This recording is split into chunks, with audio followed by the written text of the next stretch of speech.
Hello everyone, this is Seema and you are watching study वाली। Welcome back to an another class. नमस्कार दोस्तों, स्वागत है आप सभी का एक और नई क्लास में। आज हम लोग लेके आए हैं बिहार शिक्षक भर्ती के लिए जो एग्ज़ाम होने वाली है इसी मंथ में, उसके लिए एकदम क्विक रिवीजन साइंस का लेके आए हैं, जिसमें आज हम लोग फिजिक्स, केमिस्ट्री, बायोलॉजी तीनों करेंगे। इसका अगर पीडीएफ चाहिए तो डिस्क्रिप्शन लिंक में हमारा टेलीग्राम आईडी है, उसको आप लोग ज्वाइन कर लीजिए। वहाँ पे मैं पीडीएफ शेयर करती हूँ। बाकी कोई और भी प्रॉब्लम है तो आप लोग मुझे कमेंट में बता सकते हैं या टेलीग्राम पे मैसेज कर सकते हैं। मैं सबका कोशिश करती हूँ कि जवाब मिल जाए। ठीक है, तो चलिए स्टार्ट करते हैं हम लोग फिजिक्स से। एकदम वन लाइनर बिल्कुल करेंगे और उसके बाद केमिस्ट्री करेंगे, फिर बायोलॉजी करेंगे। एकदम छोटा छोटा है, आप लोग का जो भी आप लोग टॉपिक पढ़े हुए हैं सारा आप लोगों का रिवीजन हो जाएगा। तो चलिए पहला क्वेश्चन स्टार्ट करते हैं। प्रकाश वर्ष जो होता है वो किसका मात्रक होता है? तो वो किसका होता है? दूरी का। प्रकाश वर्ष जो है दूरी का मात्रक होता है। क्लियर। नेक्स्ट चलते हैं। एक प्रकाश वर्ष बराबर कितना होता है? तो एक प्रकाश वर्ष बराबर होता है 9.46 गुना 10⁻15 मीटर या 9.46 गुना 10⁻12 किलोमीटर। क्या मतलब? एक प्रकाश वर्ष बराबर कितना होता है? 9.46 गुना 10⁻15 मीटर या 9.46 गुना 10⁻12 किलोमीटर। क्लियर। नेक्स्ट चलते हैं। दूरी मापने का सबसे बड़ी इकाई क्या है? तो पारसेक है। दूरी मापने का सबसे बड़ी इकाई पारसेक है। क्लियर। नेक्स्ट चलते हैं। एक पारसेक बराबर कितना होता है? तो 3.26 प्रकाश वर्ष या 3.10⁻16 मीटर। एक पारसेक बराबर होता है 3.26 पारसेक वर्ष या फिर 3 गुना 10⁻16 मीटर। क्लियर। नेक्स्ट है। एक पिको सेकेंड बराबर कितना होता है? 10⁻−12 सेकेंड। एक पिको सेकेंड बराबर 10⁻−12 सेकेंड होता है। क्लियर। अगला है। ठोस कोण की इकाई होती है स्टेडियन। ठोस कोण की इकाई क्या होती है? स्टेडियन होती है। ठोस कोण की इकाई क्या होती है? बोलिए। स्टेडियन होती है। अगला चलते हैं। एक माइक्रोन बराबर कितना होता है? तो एक माइक्रोन बराबर होता है 0.001 मिलीमीटर। एक माइक्रोन बराबर 0.001 मिलीमीटर। क्लियर। नेक्स्ट चलते हैं। एक अश्व शक्ति बराबर होता है 746 वाट। ये बहुत बार पूछता भी है। एक अश्व शक्ति बराबर कितना होता है? 746 वाट। देखिए जितना भी मैं करवा रही हूँ आप लोगों के लिए सारा बहुत वीवीआई है, बहुत बहुत ज़्यादा इंपॉर्टेंट है। इससे आपको क्वेश्चन आएगा ही आएगा, इसलिए आप लोग प्लीज़ इसको ध्यान से देखें। अगला है। ताप का एसआई तथा सीजीएस मात्रक क्या होता है? तो ताप का एसआई और सीजीएस मात्रक केल्विन और सेल्सियस होता है। तो ताप का एसआई मात्रक क्या हो जाएगा? केल्विन। और ताप का सीजीएस मात्रक क्या हो जाएगा? सेल्सियस। क्लियर। नेक्स्ट है। दाब की विमा होती है। दाब की विमा ml⁻⁻1 T⁻⁻2 होता है। दाब की विमा कितनी होती है? ml⁻⁻1 और T⁻⁻2। क्लियर। नेक्स्ट चलते हैं। बल का एसआई मात्रक तथा सीजीएस मात्रक क्या होता है? तो बल का एसआई मात्रक होता है न्यूटन और बल का सीजीएस मात्रक क्या होता है? डाइन। ठीक है। अगला क्वेश्चन चलते हैं। एक बार बराबर कितना होता है? तो 10⁵ पास्कल। एक बार बराबर कितना होता है? 10⁵ पास्कल। क्लियर। अगला चलते हैं। एक न्यूटन बराबर कितना होता है? तो एक न्यूटन बराबर होता है 10⁵ डाइन। नेक्स्ट है। बल, विस्थापन, त्वरण, वेग, संवेग, भार तथा बल आघूर्ण की राशियाँ कैसी होती है? तो उसकी राशियाँ कैसी होती है? सदिश राशियाँ होती है। फिर से बोल रहे हैं। बल, विस्थापन, त्वरण, वेग, संवेग, भार तथा बल आघूर्ण राशियाँ कैसी होती है? तो सदिश राशियाँ होती है। अगला है। क्षेत्रफल, आयतन, लंबाई, मात्रा, दूरी, कार्य, ऊर्जा तथा दबाव कैसी राशियाँ होती है? तो अदिश राशियाँ होती है। कौन कौन? फिर से सुनते हैं। क्षेत्रफल, आयतन, लंबाई, मात्रा, दूरी, कार्य, ऊर्जा तथा दबाव राशियाँ कैसी होती है? तो अदिश राशियाँ होती है। आप लोग का आई होप रिवीजन अच्छे से हो रहा होगा। नेक्स्ट चलते हैं। एंगस्ट्रम इकाई किसकी है? तो लंबाई की। एंगस्ट्रम इकाई किसकी है? तो लंबाई की। अगला है। कोणीय वेग की इकाई क्या है? तो कोणीय वेग की इकाई क्या है? रेडियन पर सेकेंड। कोणीय वेग की इकाई क्या है? रेडियन पर सेकेंड। नेक्स्ट है। एक एंगस्ट्रम बराबर होता है 10⁻10 मीटर। एक एंगस्ट्रम बराबर क्या होता है? 10⁻10 मीटर। अगला है। पृष्ठ तनाव या पृष्ठीय ऊर्जा तथा बल प्रवणता की विमा होती है। क्या होती है? m पे पावर 1, l पे पावर 0, t पे पावर -2। क्या है? पृष्ठ तनाव, पृष्ठीय ऊर्जा तथा बल प्रवणता की विमा क्या होती है? m पे पावर 1, l पे पावर 0 और t पे पावर -2। अगला चलते हैं, ऊपर फेंकी जाने वाली वस्तु का त्वरण होता है, क्या होता है? ऋणात्मक। ऊपर फेंकी जाने वाली वस्तु का त्वरण क्या होता है? ऋणात्मक होता है। नेक्स्ट चलते हैं, वेग तथा त्वरण का एसआई मात्रक क्या होता है? तो वेग तथा त्वरण का एसआई मात्रक होता है मीटर पर सेकेंड और मीटर पर सेकेंड स्क्वायर। वेग का एसआई मात्रक क्या हो गया? मीटर पर सेकेंड, और त्वरण का एसआई मात्रक क्या हो गया? मीटर पर सेकेंड स्क्वायर। क्लियर? अगला चलते हैं, 1 केजी राशि का वजन होता है 9.8 न्यूटन। 1 केजी राशि का वजन कितना होता है? 9.8 न्यूटन। अगला चलते हैं, एक वस्तु का भार अधिकतम होता है कितना? कहाँ पे? वायु में। एक वस्तु का भार सबसे ज़्यादा कहाँ पे होता है? तो वायु में। जब वो हवा में रहता है तो किसी भी जो वस्तु का भार होता है सबसे ज़्यादा होता है। क्लियर? अब चलते हैं, किसी पिंड के द्रव्यमान और वेग का गुणनफल क्या होता है? तो संवेग होता है। किसी भी पिंड का द्रव्यमान और वेग का गुणनफल क्या होता है? संवेग होता है। अगला है, जड़त्व के नियम का प्रतिपादन किया था कौन? गैलीलियो ने। जड़त्व का नियम का प्रतिपादन कौन किया था? तो गैलीलियो ने। अगला है, गति का नियम दिया था न्यूटन ने। गति का नियम कौन दिया? न्यूटन ने। फिर अगला है, रॉकेट का पलायन आधारित होता है किस पे? न्यूटन के तृतीय गति नियम पर। जो रॉकेट का पलायन होता है किस पर आधारित होता है? तो न्यूटन का तृतीय गति का नियम जो है उस पर आधारित होता है। नेक्स्ट है, प्रक्षेप पथ होता है किसका? परवल याकार का। प्रक्षेप पथ किसका होता है? परवल याकार का। अगला चलते हैं, गुरुत्वीय त्वरण मतलब जो जी में मेंशन करते हैं उसको का मान बराबर होता है किसके बराबर? 9.8 मीटर पर सेकेंड के बराबर, जिसको ग्रेविटेशनल फोर्स बोलते हैं। गुरुत्वीय त्वरण का मान किसके बराबर होता है? 9.8 मीटर पर सेकेंड स्क्वायर के बराबर। जी का मान अधिकतम तथा न्यूनतम होता है कहाँ पे? ध्रुव पे और भूमध्य रेखा पे। जी का मान अधिकतम कहाँ होता है? ध्रुव पे, याद रखिएगा। और जी का मान न्यूनतम कहाँ पे होता है? तो भूमध्य रेखा पे। क्लियर? अगला है, जी का मान शून्य होता है कहाँ पे? पृथ्वी के केंद्र पर। जब ग्रेविटेशनल फोर्स पृथ्वी के केंद्र पर रहती है तो उसका मान कितना रहता है? 0 रहता है। अगला चलते हैं, भू स्थिर उपग्रह का परिक्रमण काल होता है कितने देर का? 24 घंटा का। भू स्थिर उपग्रह का परिक्रमण काल कितने देर का होता है? तो 24 घंटा का। अगला है, भू स्थिर उपग्रह स्थित होते हैं कहाँ? 36,000 किलोमीटर की ऊंचाई पर। भू स्थिर उपग्रह स्थित कहाँ होते हैं? 36,000 किलोमीटर की ऊंचाई पर। अगला है, पृथ्वी की अपेक्षा चंद्रमा का द्रव्यमान लगभग होता है कितना? 1/81। पृथ्वी की अपेक्षा चंद्रमान का द्रव्यमान कितना होता है? 1/81। अगर पृथ्वी का द्रव्यमान 1 है तो चंद्रमा का द्रव्यमान कितना हो जाएगा? 1 का 81वां भाग हो जाएगा चंद्रमान का द्रव्यमान। ठीक है? अगला चलते हैं, गुरुत्वाकर्षण के सार्वत्रिक नियम का प्रतिपादन किया था कौन? किया था? न्यूटन ने। गुरुत्वाकर्षण के सार्वत्रिक नियम का प्रतिपादन कौन किया? तो न्यूटन ने। नेक्स्ट चलते हैं, पृथ्वी तल से ऊपर या नीचे आने पर गुरुत्वीय त्वरण का मान घटता जाता है। क्या होता है? पृथ्वी तल से अगर हम लोग ऊपर जाएं या पृथ्वी पे जहाँ पे है तल है उसके ऊपर जाए या नीचे जाए तो गुरुत्वीय त्वरण मतलब ग्रेविटेशनल फोर्स क्या होता है? घटता है। या तो आप ऊपर जाएं तो भी घटेगा, या तो आप नीचे आएँ तो भी घटेगा। क्लियर?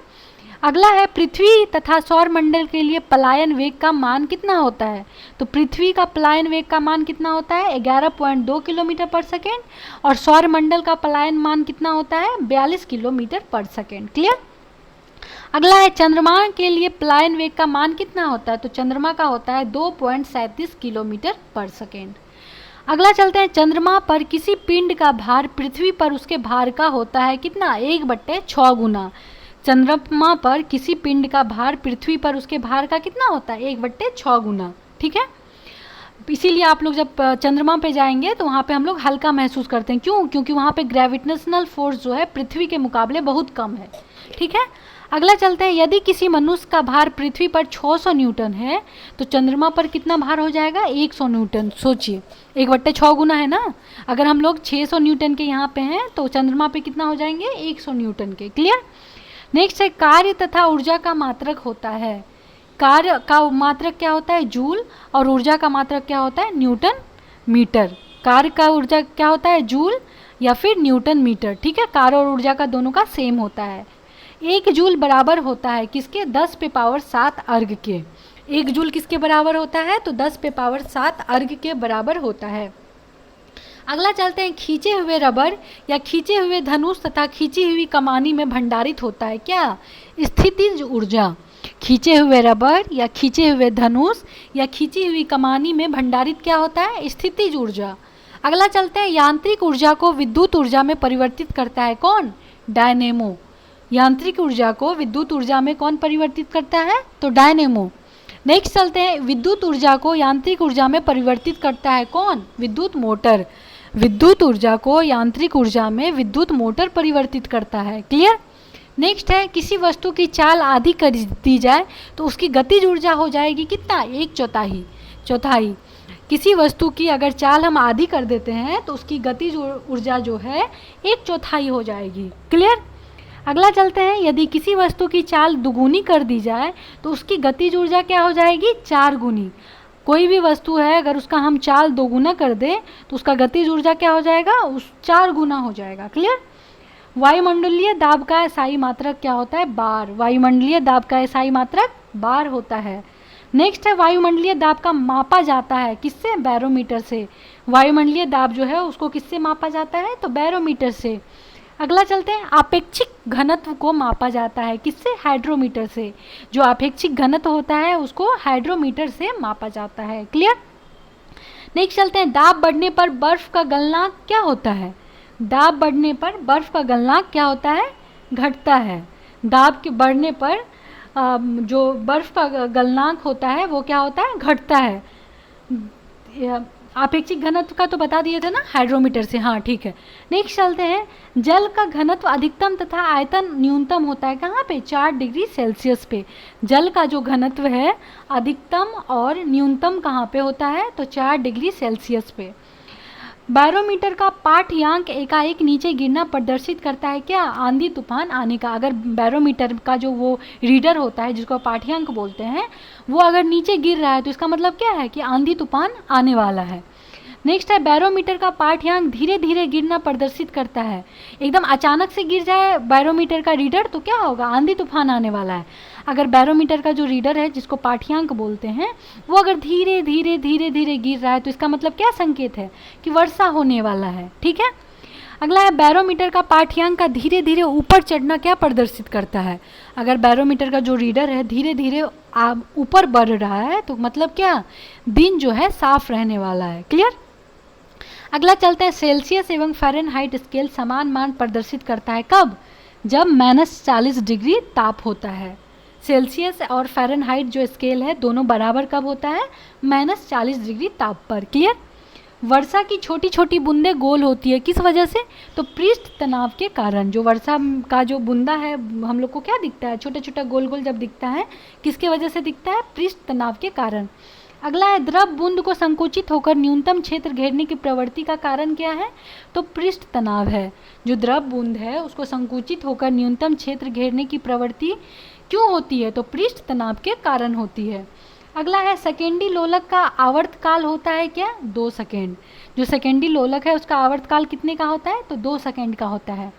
नेक्स्ट है, आवृत्ति और आवर्तकाल के गुणनफल का मान क्या होता है, 1। अगर आवृत्ति और आवर्तकाल को हम गुना करेंगे तो कितना हो जाएगा, उसका वैल्यू 1 हो जाएगा, याद रखिएगा। नेक्स्ट है, ध्वनि की चाल अधिकतम तथा न्यूनतम होती है कब, ठोस और गैस में। ध्वनि की चाल सबसे ज़्यादा कहाँ पे होती है, ठोस में, और न्यूनतम कहाँ पे होती है, गैस में। ठीक है, याद हो गया। अब चलते हैं आगे। ध्वनि तथा प्रकाश तरंगे का जो होती है वो कैसी, अनुदैर्घ्य और अनुप्रस्थ तरंगे होती है। ध्वनि जो है कैसी तरंगे होती है, अनुदैर्घ्य, और प्रकाश कैसी तरंगे होती है, तो अनुप्रस्थ तरंगे होती है। क्लियर। ध्वनि का मात्रक क्या होता है, तो डेसिबल। ध्वनि का मात्रक क्या होता है, डेसिबल होता है। नेक्स्ट है, ध्वनि की चाल होती है क्या, 760 मील घंटा या 332 मीटर पर सेकेंड। ध्वनि का चाल कितना होता है, 760 मील पर घंटा या 332 मीटर पर सेकेंड। अगला है, किसी पदार्थ को एकांक द्रव्यमान का ताप 1 डिग्री सेल्सियस बढ़ाने के लिए आवश्यक ऊष्मा की मात्रा को क्या कहते हैं, विशिष्ट ऊष्मा। अगर किसी पदार्थ का एकांक द्रव्यमान का ताप हम लोग को 1 डिग्री सेल्सियस बढ़ाना होगा तो उसमें आवश्यक ऊष्मा जो लगेगा उसके मात्रा को क्या कहते हैं हम लोग, विशिष्ट ऊष्मा। क्लियर।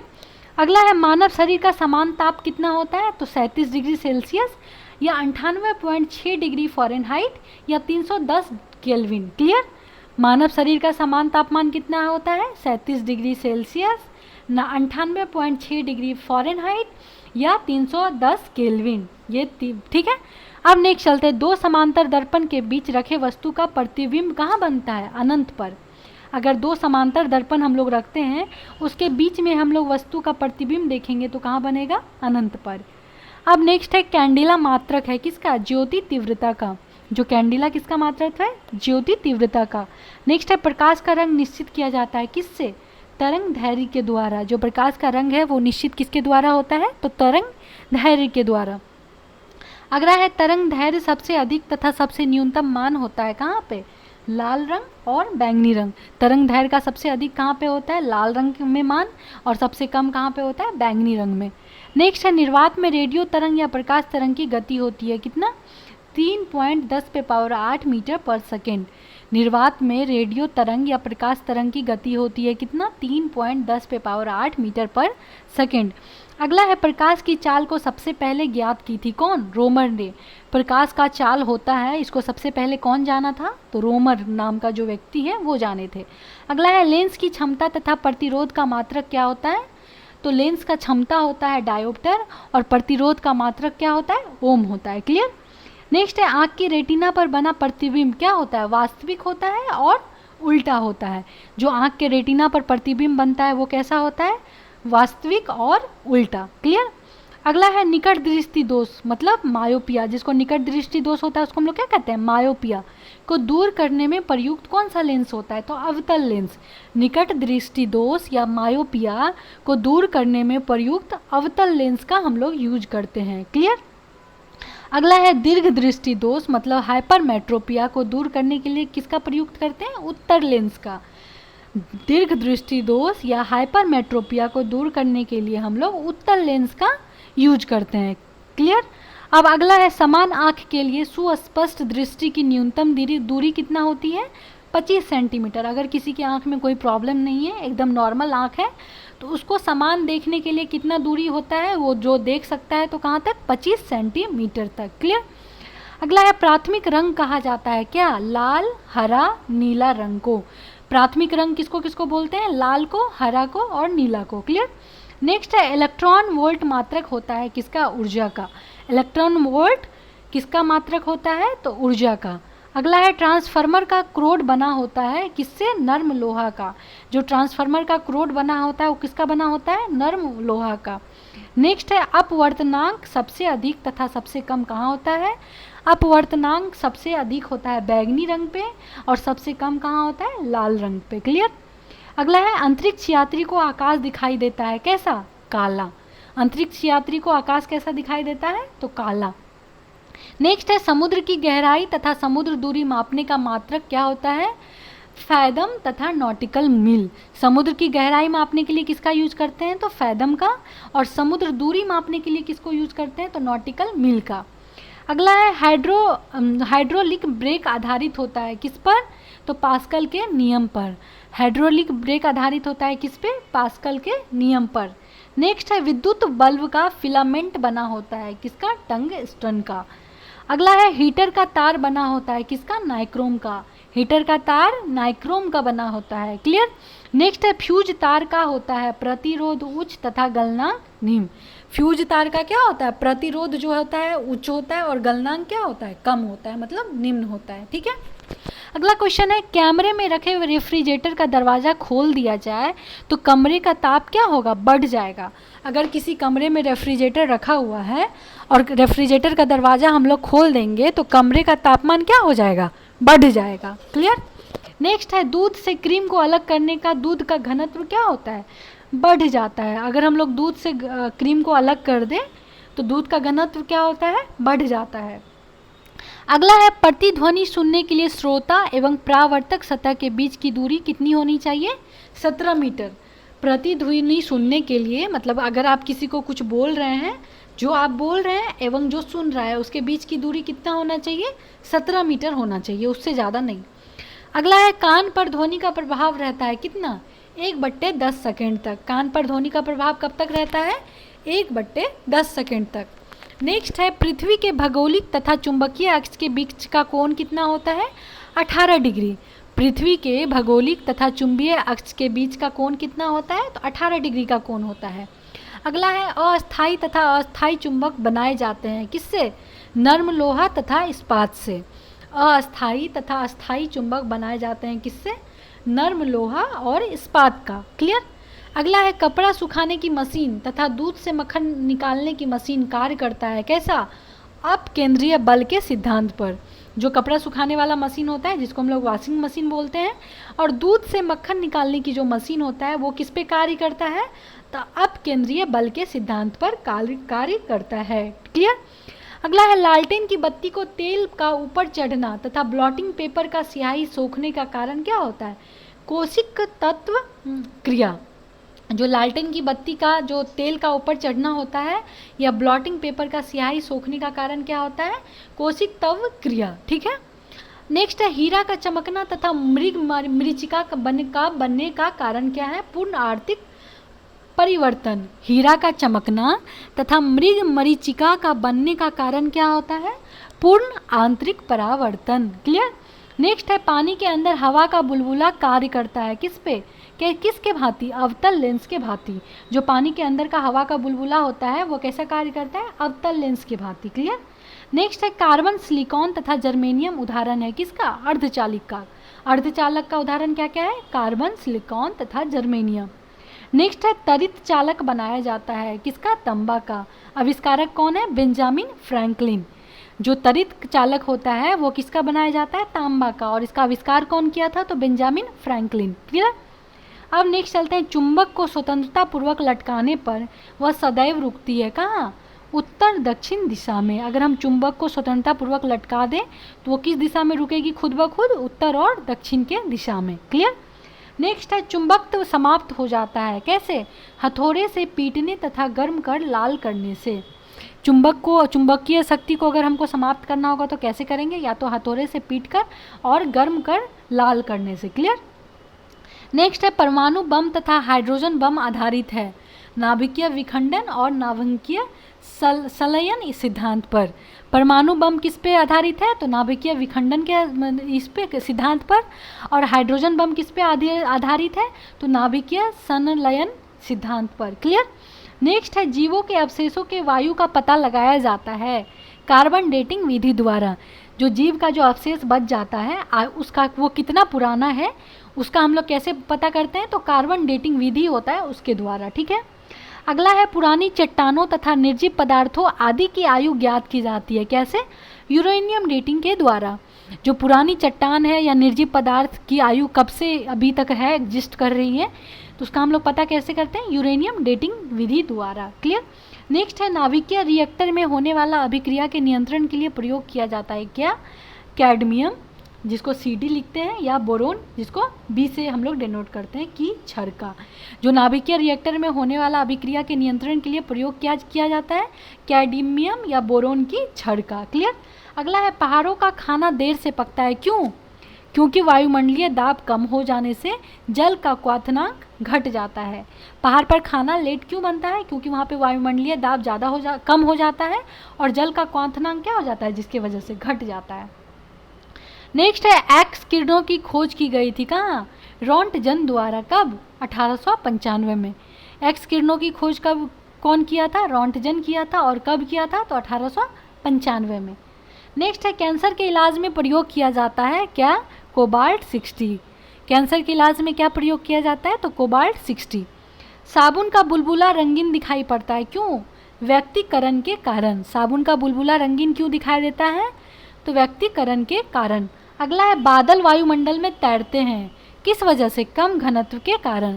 बादल जो है वायुमंडल में तैरता हुआ हमको दिखता है क्यों, कम घनत्व के कारण। नेक्स्ट है बादलों की दिशा या गति मापने वाला यंत्र क्या कहलाता है, नेफोस्कोप। अगर हम लोग बादल का दिशा या गति मापेंगे तो उसको हम लोग क्या बोलेंगे, नेफोस्कोप। नेक्स्ट है यदि लोलक की लंबाई 4 गुनी कर दी जाए तो लोलक झूलने की समय या अवधि कितना होगा, 2 गुनी। अगर लोलक की लंबाई हम लोग 4 गुना कर दें तो लोलक का जो झूलने का समय होता है वो कितना हो जाएगा, 2 गुना हो जाएगा। ठीक है। अगला है किसी सरल लोलक की लंबाई 4% बढ़ा दी जाए तो उसका आवर्तकाल कितना हो जाएगा, 2% बढ़ जाएगा, मतलब आधा बढ़ेगा। अगर किसी सरल लोलक की लंबाई 4% बढ़ा दें तो उसका आवर्तकाल कितना हो जाएगा, 2% बढ़ जाएगा। नेक्स्ट है स्प्रिंग को अपनी समान लंबाई पर आपस लौटाने के लिए लगने वाला बल को क्या कहते हैं, प्रत्यानयन बल। स्प्रिंग को अपनी समान लंबाई पर आपस लौटाने के लिए जो बल लगता है उसको हम लोग कौन सा बल बोलते हैं, प्रत्यानयन बल। अगला है जब एक गैस के पात्र में दाब बढ़ाया जाता है तो उसका द्रव्यमान कैसा रहता है, अपरिवर्तित रहता है।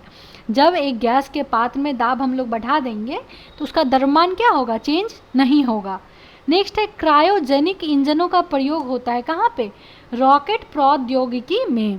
क्रायोजेनिक इंजन का प्रयोग कहाँ होता है, रॉकेट प्रौद्योगिकी में। अगला है पानी से भरे गिलास में बर्फ का एक टुकड़ा तैर रहा है।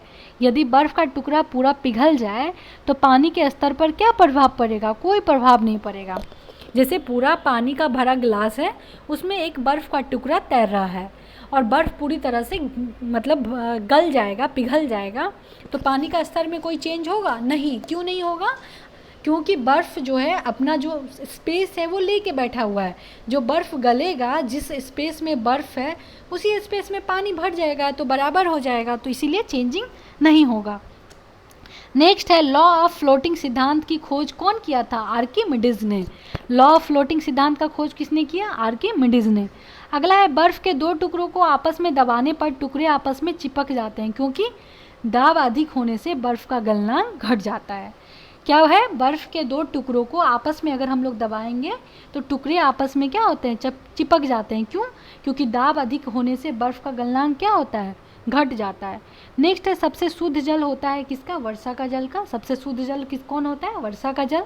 नेक्स्ट है पारा का हिमांक तथा क्वाथनांक कितना होता है, हिमांक होता है -39 डिग्री सेल्सियस और क्वाथनांक कितना होता है 357 डिग्री सेल्सियस, किसका, पारा का। नेक्स्ट है सूर्य के प्रकाश में प्रकिरणन सबसे अधिक कहाँ किस में होता है, बैगनी रंग का। सूर्य का जो प्रकाश होता है उसमें प्रकिरणन सबसे अधिक किसका होता है, बैगनी रंग का। नेक्स्ट है गाड़ी के साइड मिरर में प्रयुक्त दर्पण तथा दंत चिकित्सक का दर्पण कौन सा होता है, उत्तल एवं अवतल। जो गाड़ी के साइड में मिरर होता है उसका कौन सा लेंस दर्पण होता है, उत्तल। और दंत चिकित्सक के पास जो दर्पण होता है उसका कौन सा दर्पण होता है, तो अवतल। क्लियर। नेक्स्ट है प्रतिध्वनि का कारण क्या होता है, ध्वनि तरंगों का परावर्तन। जो प्रतिध्वनि का कारण होता है ध्वनि तरंगों का परावर्तन होता है। ठीक। ल्यूमेन तथा वाट मात्रक होता है किसका, क्रमशः ज्योति फ्लक्स तथा शक्ति का। ल्यूमेन का मात्रक क्या होता है, ज्योति फ्लक्स, और वाट का मात्रक क्या होता है, शक्ति। नेक्स्ट है नाभिक का आकार कैसा होता है, 10⁻⁻15 मीटर। कितना होता है नाभिक का आकार, कितना होता है, 10⁻⁻15 मीटर। अगला है रेडियोधर्मिता का आविष्कार कौन किया है, तो हेनरी बेक्यूरल। जो रेडियोधर्मिता है उसका आविष्कार कौन किया है, तो हेनरी बेक्यूरल। ठीक है। हो गया हमारा फिजिक्स खत्म। अब हम लोग आते हैं केमिस्ट्री में। आई होप आप लोग का जो भी चैप्टर आप लोग पढ़े हैं सारा का आप लोग का रिवीजन हो रहा होगा और बहुत अच्छे से रिमाइंड हो रहा होगा, है ना। केमिस्ट्री का हम लोग फर्स्ट क्वेश्चन देखते हैं। रसायन विज्ञान का जनक किसको कहते हैं, तो लेवोजियर को। रसायन विज्ञान का जनक लेवोजियर को कहते हैं। क्लियर। अगला क्वेश्चन है परमाणु के 3 मौलिक कण हैं, कौन कौन, इलेक्ट्रॉन, प्रोटॉन, न्यूट्रॉन। परमाणु के कितने कण हैं, तो 3 मौलिक कण हैं, कौन कौन, इलेक्ट्रॉन, प्रोटॉन और न्यूट्रॉन। क्लियर। नेक्स्ट चलते हैं परमाणु के नाभिक में क्या होते हैं। परमाणु के नाभिक में प्रोटॉन और न्यूट्रॉन होते हैं।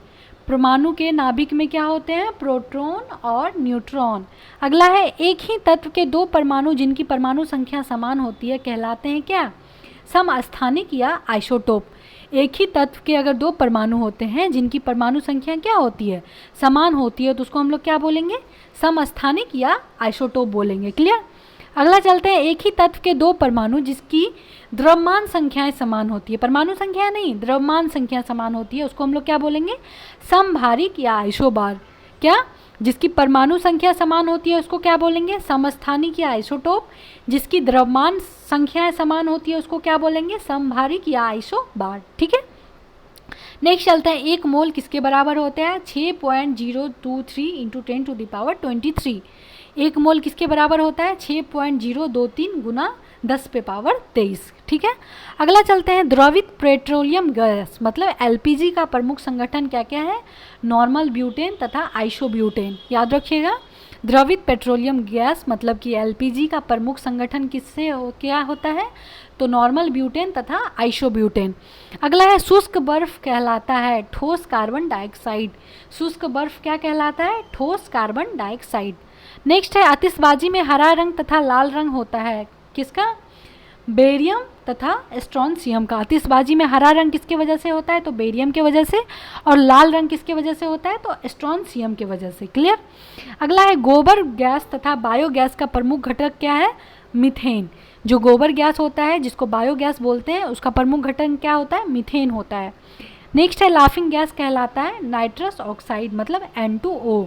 लाफिंग गैस जो होता है क्या कहलाता है? नाइट्रस ऑक्साइड, जिसका केमिकल फॉर्मूला क्या है? N2O। ठीक है। नेक्स्ट है, सोडा वाटर बनाने के लिए प्रयोग क्या किया जाता है? CO2 गैस मतलब कार्बन डाइऑक्साइड गैस का। सोडा वाटर जो बनाने के लिए क्या प्रयोग किया जाता है? तो कार्बन डाइऑक्साइड गैस का। क्लियर। नेक्स्ट है, सभी गैस से शून्य आयतन घेरती है कितना? -273 डिग्री सेल्सियस तापमान पर सभी गैसें जो है शून्य आयतन घेरती है। कब? जब टेम्परेचर जो होता है -273 डिग्री सेल्सियस होता है। ठीक है। अगला है, आदर्श गैस की ऊर्जा आधारित होती है किस पे? तापमान पे। आदर्श गैस की ऊर्जा तापमान पर आधारित होती है। क्लियर। अगला है, एक आवोगार्डो संख्या का मान का बराबर कितना होता है? 6.023 गुना 10⁻23 अणु। एक आवोगार्डो संख्या का मान का बराबर कितना होता है? तो 6.023 गुना 10⁻23 अणु। क्लियर। अगला है, मार्स गैस कहलाता है क्या? मीथेन। मीथेन को हम लोग क्या बोलते हैं? मार्स गैस बोलते हैं। ठीक। नेक्स्ट है, विद्युत बल्ब में प्रयुक्त होने वाली गैस है कौन सी? आर्गन। जो विद्युत बल्ब में जो प्रयुक्त जो गैस होती है उसको हम लोग क्या बोलते हैं? आर्गन बोलते हैं। नेक्स्ट है, समान ताप दाब मतलब NTP पर किसी गैस के एक मोल का आयतन कितना होता है? 22.4 लीटर। क्या है? समान ताप दाब या NTP पर किसी गैस के एक मोल का आयतन कितना होता है? 22.4 लीटर। ठीक है। अगला है, वेल्डिंग उद्योग में ऑक्सीजन के साथ प्रयुक्त क्या होता है? एसोटिलीन गैस। वेल्डिंग उद्योग में ऑक्सीजन के साथ प्रयुक्त क्या होता है? एसोटिलीन गैस। नेक्स्ट है, सिगरेट लाइटर से निकलती है कौन सा गैस? Butane gas. जो सिगरेट लाइटर हम लोग यूज करते हैं उसमें कौन सा गैस रहता है? Butane gas. अगला है, नोबेल जिसको अक्रिय गैस कहलाता है, उसमें क्या होता है? उसमें होता है helium, neon, argon, krypton, xenon और रेडॉन। जो नोबेल गैस होता है वो कौन कौन सा होता है? हीलियम होता है, नियॉन होता है, आर्गन, क्रिप्टॉन, जेनॉन, रेडॉन। ये सब को हम लोग कौन सा गैस बोलेंगे? Noble gas. नेक्स्ट है, चूने के पानी को सफ़ेद बनाता है कौन? Carbon dioxide gas. जो चूने का पानी है उसको सफ़ेद कौन बनाता है? तो CO2 गैस यानी कि कार्बन डाइऑक्साइड गैस। ठीक है। अगला है, ग्रीन हाउस प्रभाव के लिए उत्तरदायी गैस कौन सा है? तो कार्बन डाइऑक्साइड तथा क्लोरोफ्लोरोकार्बन।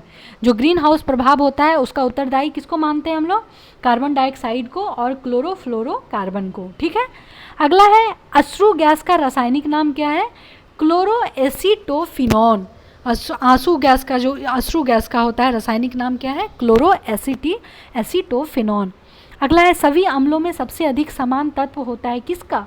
हाइड्रोजन का। कोई भी अम्ल होता है तो उसमें सबसे ज़्यादा कौन सा तत्व होता है? तो हाइड्रोजन का। नेक्स्ट है, जल का शुद्ध रूप क्या होता है? तो वर्षा का जल। ये अगला है, जल की अस्थायी कठोरता का कारण क्या होता है? कैल्शियम तथा मैग्नीशियम के बाइकार्बोनेट का घुले रहना। जो जल का अस्थायी कठोरता होता है किसके वजह से? कैल्शियम और मैग्नीशियम के बाइकार्बोनेट का घुले रहना। ठीक। नेक्स्ट है, जल की अस्थायी कठोरता का कारण क्या होता है? अस्थाई का होता है कैल्शियम तथा मैग्नीशियम के सल्फेट का घुले रहना। देखिए, जल का जब अस्थाई कठोरता होता है तो किसकी वजह से? कैल्शियम तथा मैग्नीशियम के बाइकार्बोनेट का घुले रहना। और जल की अस्थाई कठोरता का कारण क्या होता है? कैल्शियम तथा मैग्नीशियम के सल्फेट का घुले रहना। क्लियर। नेक्स्ट है, जल की अस्थाई तथा अस्थाई कठोरता दूर करने के लिए प्रयोग किया जाता है क्या? सोडियम कार्बोनेट का। जल की जो अस्थाई तथा अस्थाई कठोरता दूर करने के लिए क्या प्रयोग किया जाता है? तो सोडियम बाइकार्बोनेट। चलिए नेक्स्ट क्वेश्चन देखते हैं। भारतीय जल का आणविक सूत्र तथा अनुभार क्या होता है? तो भारी जल का आणविक सूत्र क्या होता है? D2O या ड्यूट्रियम ऑक्साइड। और अनुभार क्या होता है भारी जल का? तो अनुभार कितना होता है? 20 होता है। क्लियर? अब नेक्स्ट चलते हैं, साधारण जल का आणविक सूत्र तथा अनुभार कितना होता है? तो साधारण जल का आणविक सूत्र कितना होता है? H2O। और अनुभार कितना होता है? तो 18 होता है। ठीक है, अब अगला चलते हैं, स्टील या लोहे पर जिंक का आलेप चढ़ना क्या कहलाता है? गैल्वेनाइजेशन। स्टील या लोहे पर जिंक का जो आलेप चढ़ता है उसको हम लोग क्या बोलते हैं? गैल्वेनाइजेशन। क्लियर? अगला है, हैलोजन में सर्वाधिक प्रभावशाली ऑक्सीकरणकर्ता क्या है? फ्लोरीन है। हैलोजन में सर्वाधिक प्रभावशाली ऑक्सीकरणकर्ता कौन सा होता है? फ्लोरीन होता है। नेक्स्ट है, दूध उदाहरण है किसका? एमल्सन या पायस का। दूध किसका उदाहरण है? एमल्सन या पायस का। ठीक है, अगला चलते हैं, कास्टिक सोडा का रासायनिक सूत्र क्या होता है? तो NaOH, जिसको हम लोग क्या बोलते हैं? Sodium hydroxide. कास्टिक सोडा का रासायनिक सूत्र क्या होता है? NaOH, जिसको हम लोग क्या बोलते हैं? Sodium hydroxide. क्लियर? नेक्स्ट है, जल में सबसे कम घुलनशील गैस कौन सा है? तो N2 यानी कि नाइट्रोजन। जल में जो सबसे कम घुलता है कौन सा गैस है? वो नाइट्रोजन। अगला है, प्लास्टर ऑफ पेरिस का रासायनिक सूत्र क्या है? तो CaSO4 × ½ H2O। याद कीजिए, प्लास्टर ऑफ पेरिस का रासायनिक सूत्र क्या है? बोलिए मेरे साथ, CaSO4 × ½ H2O। ठीक है, अब चलते हैं, जिप्सम का रासायनिक नाम क्या है? तो कैल्शियम सल्फेट यानी कि CaSO4 × 2H2O। बोलिएगा मेरे साथ, जिप्सम का रासायनिक नाम क्या है? तो calcium sulphate CaSO4 × 2H2O। Clear? अब चलते हैं नेक्स्ट, बेकिंग सोडा का रासायनिक नाम क्या है? तो बेकिंग सोडा का रासायनिक नाम सोडियम बाइकार्बोनेट है। क्या है बेकिंग सोडा का रासायनिक नाम? Sodium bicarbonate. इसका क्या होता है फॉर्मूला? NaHCO3। बोलिए फिर से, NaHCO3। क्लियर? अब नेक्स्ट है, ब्लीचिंग पाउडर यानी कि विरंजक चूर्ण का रासायनिक नाम क्या होता है? तो कैल्शियम हाइपोक्लोराइड। ब्लीचिंग पाउडर का रासायनिक नाम क्या होता है? Calcium hypochloride. और इसका फॉर्मूला क्या होता है? CaOCl2। क्या होता है ब्लीचिंग पाउडर का? CaOCl2। क्लियर? अब चलते हैं, दिया सलाई के निर्माण में प्रयुक्त मूल तत्व क्या है? लाल फॉस्फोरस। दिया सलाई के निर्माण में प्रयुक्त मूल तत्व क्या होता है? तो लाल फॉस्फोरस। क्लियर? नेक्स्ट है, वॉशिंग सोडा का रासायनिक नाम क्या है? वॉशिंग सोडा का रासायनिक नाम सोडियम बाइकार्बोनेट है। क्या होता है? NaCO3 × 10H2O। बोलिएगा साथ में, वॉशिंग सोडा का रासायनिक नाम क्या होता है? सोडियम कार्बोनेट यानी कि NaCO3 × 10H2O। क्लियर? नेक्स्ट चलते हैं, समुद्री जल में सर्वाधिक पाए जाने वाला तत्व क्या है? तो सोडियम क्लोराइड यानी कि NaCl। समुद्री तल में सबसे ज़्यादा सर्वाधिक कौन सा तत्व पाया जाता है? तो सोडियम क्लोराइड यानी कि NaCl। नेक्स्ट है, सीसा जो है संचायक बैटरी में प्रयुक्त किया जाता है। कब? सांद्र सल्फ्यूरिक अम्ल यानी कि H2SO4 का। सीसा संचायक बैटरी में क्या प्रयोग किया जाता है? किसका? तो सांद्र सल्फ्यूरिक अम्ल यानी कि H2SO4 का। ठीक है, अगला है, नींबू रस तथा दूध का pH मान कितना होता है? तो नींबू का pH मान होता है 2.2 और दूध का pH मान कितना होता है? 6.4। क्लियर? नेक्स्ट है, माचिस उद्योग में प्रयोग किए जाने वाला रसायन क्या है? Potassium chlorate. क्या होता है? KClO3। माचिस उद्योग में प्रयोग किए जाने वाला रसायन कौन सा है? तो पोटेशियम क्लोरेट, जिसको बोलते हैं KClO3। क्लियर? नेक्स्ट है, मिल्क ऑफ मैग्नीशिया कहते हैं किसको?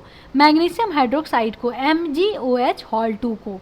मिल्क ऑफ मैग्नीशिया किसको बोलते हैं? मैग्नीशियम हाइड्रोक्साइड को, जिसका फॉर्मूला होता है MgOH हॉल 2। क्लियर? नेक्स्ट चलते हैं, बॉक्साइट, कोरंडम तथा क्रायोलाइट महत्वपूर्ण अयस्क है किसका? एल्युमिनियम का। बॉक्साइट, कोरंडम तथा क्रायोलाइट किसका महत्वपूर्ण अयस्क है? तो एल्युमिनियम का। नेक्स्ट है, जंग लगने पर लोहे का भार क्या होता है? बढ़ता है। जब जंग लगता है लोहे में तो उसका भार क्या होता है? बढ़ता है। नेक्स्ट है, पीतल मिश्र धातु है किसका? तांबा और जस्ता का। तांबा और जस्ता का मिश्र पीतल जो है मिश्र धातु है। क्लियर? नेक्स्ट है, सिनेबार यानी कि HGS प्रमुख अयस्क होता है किसका? पारा का। जो सिनेबार होता है जिसको हम लोग HGS बोलते हैं वो किसका प्रमुख अयस्क होता है? तो पारा का। फ्यूज का तार तथा टाँका बना होता है किसका? शीशा और टीन का। फ्यूज का तार और जो टाँका होता है वो किसका बना होता है? शीशा और टीन का। ठीक है, नेक्स्ट चलते हैं, सर्वाधिक आघातवर्धक धातु होता है कौन सा? सोना। सर्वाधिक आघत वर्ध धातु कौन सा होता है? तो सोना होता है। कांस्य यानी कि ब्रॉन्ज मिश्र धातु है, किसका? कॉपर और टीन का। ब्रॉन्ज जो होता है किसका मिश्र धातु है? कॉपर और टीन का। नेक्स्ट है बेसिमर प्रक्रम से बनाया जाता है, किसको? इस्पात को। बेसिमर प्रक्रम से किसको बनाया जाता है? तो इस्पात को। अगला है लोहे का शुद्धतम रूप कौन सा है? पिटवा लोहा। लोहा का शुद्धतम रूप किसको मानते हैं? तो पिटवा लोहा को। कांच मिश्रण है किसका? बालू और सिलिकेट का। कांच मिश्रण किसका है? बालू और सिलिकेट का। नेक्स्ट है मानव द्वारा निर्मित प्रथम संश्लिष्ट रेशा यानी कि सिंथेटिक फाइबर्स किसका था? नायलॉन का था। मानव द्वारा निर्मित प्रथम सिंथेटिक फाइबर कौन सा था? तो नायलॉन था। ठीक है। नेक्स्ट है सबसे कठोरतम पदार्थ तथा धातु है। सबसे कठोरतम पदार्थ क्या है? हीरा। और सबसे कठोरतम धातु कौन सा है? तो प्लेटिनम। क्लियर। अगला है किसी घोल का पीएच मान 7 से कम, 7 के बराबर, 7 से अधिक क्या होता है? देखिए किसी घोल का पीएच मान अगर 7 से कम होगा तो वो क्या होगा? अम्लीय। अगर 7 के बराबर होगा तो यानी कि उदासीन। अगर 7 से अधिक होगा तो मतलब कि क्षारीय। क्लियर। नेक्स्ट चलते हैं सोडियम का संचित कर रखा जाता है किस में? मिट्टी के तेल में। सोडियम को संचित कर किस में रखा जाता है? तो मिट्टी के तेल में। अगला है भविष्य का ईंधन कहा जाता है किसको? हाइड्रोजन को। हाइड्रोजन को क्या बोला जाता है? भविष्य का ईंधन। अगला है पेंसिल का सिक्का बना होता है किसका? ग्रेफाइट का। पेंसिल का सिक्का ग्रेफाइट का बना होता है। नेक्स्ट है टंगस्टन तथा हीरा का गलनांक बिंदु कितना है? तो टंगस्टन का गलनांक बिंदु है 3000 डिग्री सेल्सियस और हीरा का गलनांक बिंदु कितना है? 3500 डिग्री सेल्सियस। ठीक है। नेक्स्ट है वायुयानों के टायरों तथा गुब्बारों में भरने के लिए प्रयुक्त गैस कौन सा है? हीलियम। जो गुब्बारा में गैस भरा जाता है और वायुयानों के टायरों में भरा जाता है तो वो कौन सा गैस होता है? हीलियम गैस होता है। नेक्स्ट है पोर्टलैंड सीमेंट का प्रमुख संगठन क्या है? लाइम, सिलिका तथा एल्यूमिना। पोर्टलैंड सीमेंट का प्रमुख संगठन क्या है? लाइम, सिलिका तथा एल्यूमिना। अगला है सूर्य की असीमित ऊर्जा का स्रोत क्या है? नाभिकीय संलयन। जो सूर्य की असीमित ऊर्जा का स्रोत क्या है? नाभिकीय संलयन। अगला है प्राकृतिक रबर बहुलक होता है किसका? आइसोप्रीन का। जो प्राकृतिक रबर होता है वो किसका बहुलक होता है? आइसोप्रीन का। नेक्स्ट है पदार्थ की चौथी अवस्था क्या होती है? प्लाज्मा। पदार्थ की चौथी अवस्था क्या होती है? प्लाज्मा। अगला है फोटोग्राफी में फिक्सर के रूप में क्या प्रयोग होता है? तो सोडियम थायोसल्फेट। क्या होता है? फोटोग्राफी में फिक्सर के रूप में सोडियम थायोसल्फेट प्रयोग होता है। अगला है हाइड्रोकार्बन के प्राकृतिक स्रोत क्या है? कच्चा तेल। ठीक है। कच्चा तेल से हम लोग हाइड्रोकार्बन को प्राकृतिक रूप से मतलब यूज करते हैं। नेक्स्ट है ओजोन परत के ह्रास के लिए उत्तरदायी गैस कौन सा है? क्लोरोफ्लोरोकार्बन। क्लोरोफ्लोरोकार्बन के वजह से ओजोन परत का जो है धीरे धीरे क्या हो रहा है? खत्म हो रहा है। नेक्स्ट है पेट्रोलियम जटिल मिश्रण होता है किसका? प्रोपेन और ब्यूटेन का। पेट्रोलियम जटिल मिश्रण किसका होता है? प्रोपेन और ब्यूटेन का। एसिड बदलता है किस में? नीले लिटमस को लाल रंग में। एसिड जो क्या करता है? नीला लिटमस को क्या करता है? लाल रंग में बदल देता है। क्षार किस में बदलता है? लाल को नीला में बदल देता है, जस्ट उल्टा। स्वर्ण घुल जाता है एक्वा रेजिया में। स्वर्ण घुल जाता है किस में? एक्वा रेजिया में। सल्फर अणु का सही सूत्र क्या है? S8। सल्फर अणु का सही सूत्र क्या है? S8। ठीक है। कार्बन का शुद्धतम रूप क्या है? हीरा। जो सबसे शुद्ध रूप होता है कार्बन का कौन है? हीरा। नेक्स्ट है सीसा, सोना तथा चांदी तत्व का रासायनिक प्रतीक क्या होता है?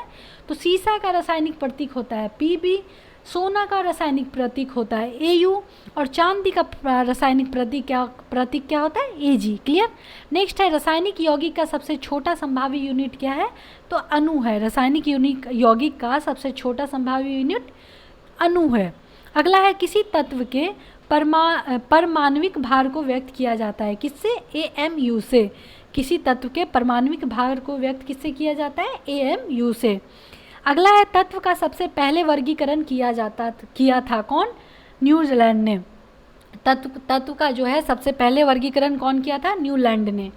नेक्स्ट है वह सबसे छोटा कण जिसमें उस धातु का सभी गुण विद्यमान होता है वो क्या कहलाता है? अणु। क्या है? वह सबसे छोटा कण जिसमें उस तत्व का सभी गुण विद्यमान होता है वो क्या है? अणु है। नेक्स्ट है साधारण नमक का रासायनिक नाम क्या होता है? Sodium chloride. सोडियम क्लोराइड को हम लोग क्या बोलते हैं? साधारण नमक बोलते हैं। नेक्स्ट है संपूर्ण परमाणु तथा परमाणु की नाभिकीय त्रिज्या होती है कितना? संपूर्ण परमाणु की त्रिज्या, नाभिकीय त्रिज्या कितनी होती है? 10 पे पावर माइनस 8 मीटर। और परमाणु की नाभिकीय त्रिज्या कितनी होती है? 10 पे पावर माइनस 12 मीटर। ठीक। क्वार्ट्ज का रासायनिक नाम क्या है? सोडियम सिलिकेट, यानी कि Na2SiO3। क्वार्ट्ज का रासायनिक नाम क्या है? सोडियम सिलिकेट, जिसका फॉर्मूला होता है Na2SiO3। ठीक है। अगला है, अब तक कितने तत्व ज्ञात किए जा चुके हैं? तो अब तक टोटल 118 तत्व ज्ञात किए जा चुके हैं। ठीक है। स्टेनलेस स्टील मिश्र धातु है किसका? लोहा, निकल तथा क्रोमियम का। जो स्टेनलेस स्टील होता है किसका मिश्र धातु है? लोहा, निकल तथा क्रोमियम का। ठीक। अब बढ़ते हैं नेक्स्ट की ओर। सर्वाधिक विद्युत ऋणात्मक तत्व कौन सा है? तो फ्लोरीन है। फ्लोरीन को हम लोग सर्वाधिक विद्युत ऋणात्मक तत्व बोलते हैं। अगला है, सफ़ेद स्वर्ण तथा द्रव स्वर्ण कहा जाता है। सफ़ेद स्वर्ण हम लोग प्लैटिनम को बोलते हैं, द्रव स्वर्ण हम लोग पेट्रोल को बोलते हैं। ठीक। नेक्स्ट है, डायनामाइट बनाने में प्रयोग क्या किया जाता है? नाइट्रोग्लिसरीन। नाइट्रोग्लिसरीन का यूज करके हम लोग क्या बनाते हैं? डायनामाइट। नेक्स्ट है, सर्वाधिक भारी धातु तथा सबसे हल्का धात्विक तत्व क्या है? ओस्मियम और लिथियम। सर्वाधिक भारी धातु कौन सा है? ओस्मियम। सबसे हल्का धात्विक तत्व कौन सा है? लिथियम। ठीक है। नेक्स्ट है, शुद्ध सेलुलोज बनता है किससे? कागज़ से। कागज़ से ही क्या बनता है? शुद्ध सेलुलोज। अगला है, आग बुझाने के लिए प्रयोग किया जाता है क्या? कार्बन डाइऑक्साइड का। कार्बन डाइऑक्साइड का हम लोग यूज़ कब करते हैं? जब हम लोग को आग बुझाना रहता है। नेक्स्ट है, रोल्ड गोल्ड मिश्रण होता है किसका? 90% उसमें कॉपर रहता है और 10% क्या रहता है? एल्युमिनियम का, यानी कि कॉपर और एल्युमिनियम का मिश्र होता है जो रोल्ड गोल्ड हम लोग यूज करते हैं। नेक्स्ट है, डीडीटी का पूरा नाम क्या है?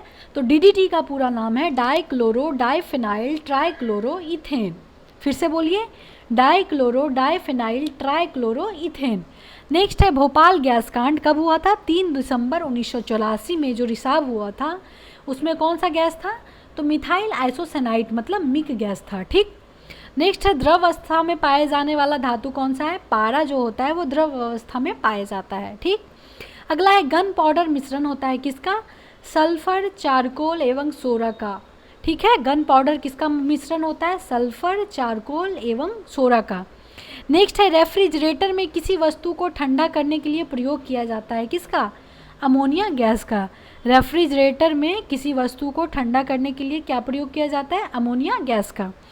नेक्स्ट है, एलपीजी गैस में गंध के लिए मिलाया जाता है, क्या मिलाया जाता है? मिथाइल मारकॉप्टेन सल्फर के यौगिक हैं। एलपीजी में गंध के लिए क्या मिलाया जाता है? तो मिथाइल मारकॉप्टेन। ठीक है। सबसे उत्तम कोयला कौन सा है? एंथ्रोसाइट। 96% कार्बन होता है इसमें।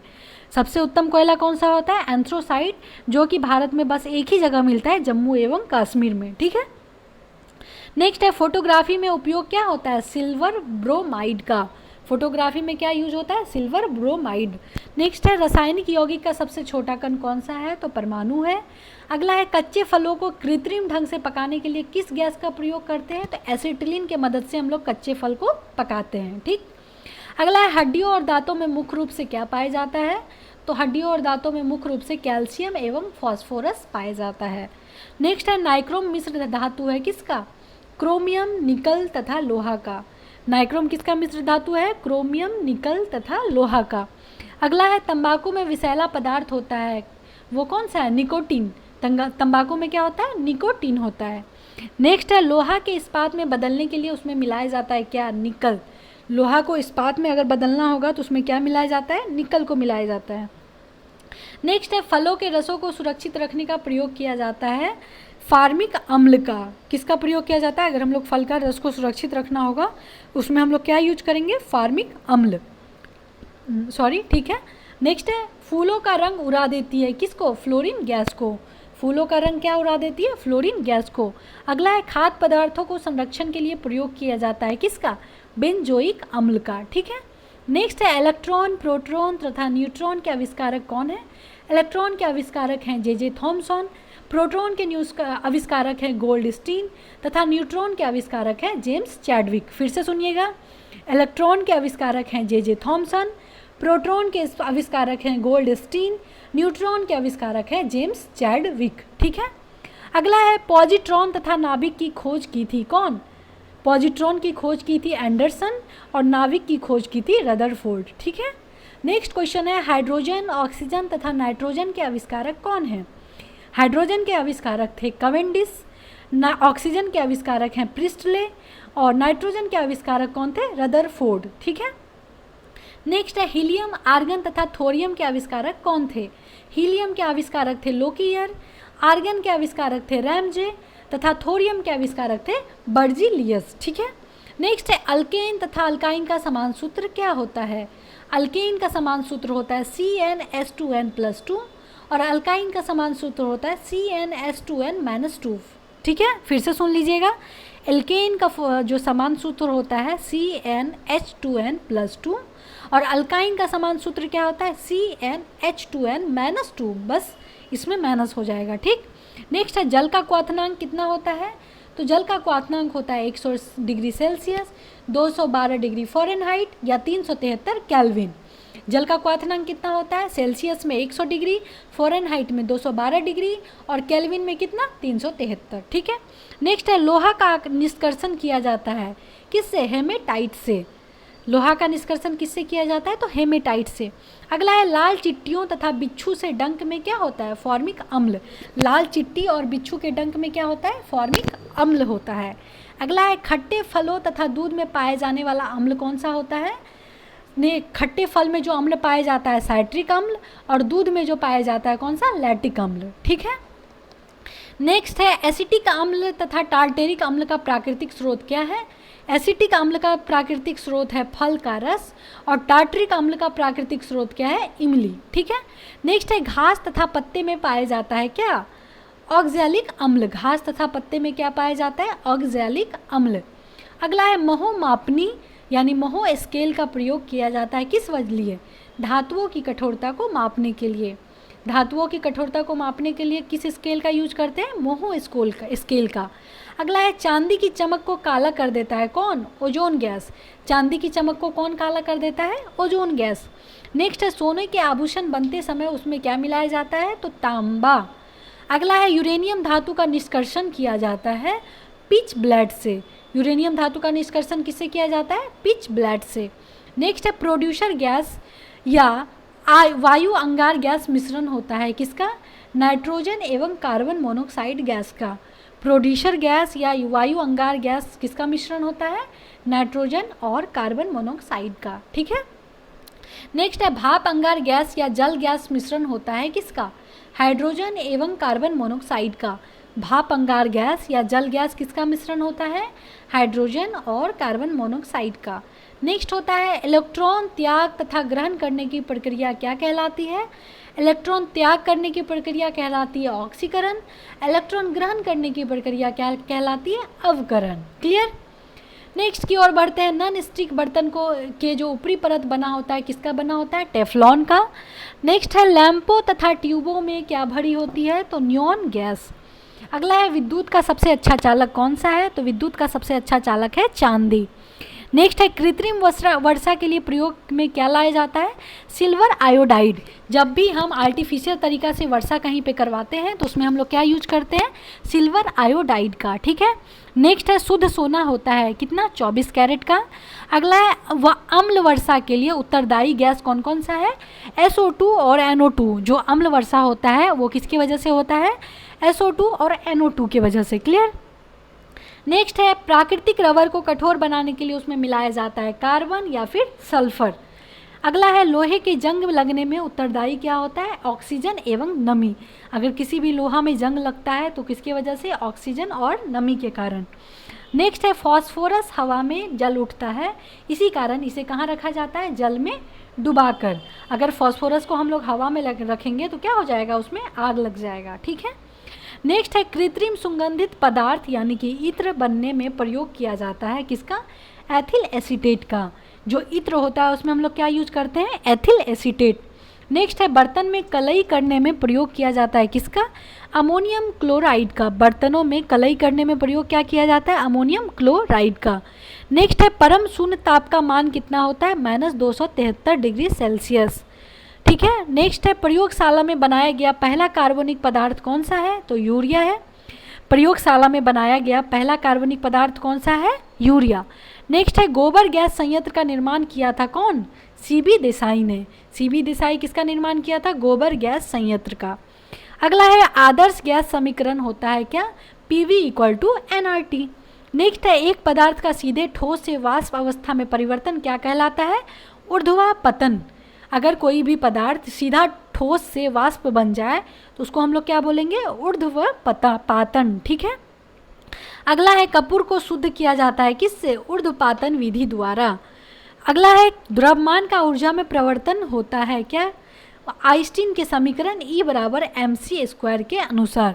द्रव्यमान का जो ऊर्जा में चेंजिंग आता है वो किसकी वजह से, आइंस्टीन का एक फॉर्मूला था E बराबर mc² के अनुसार।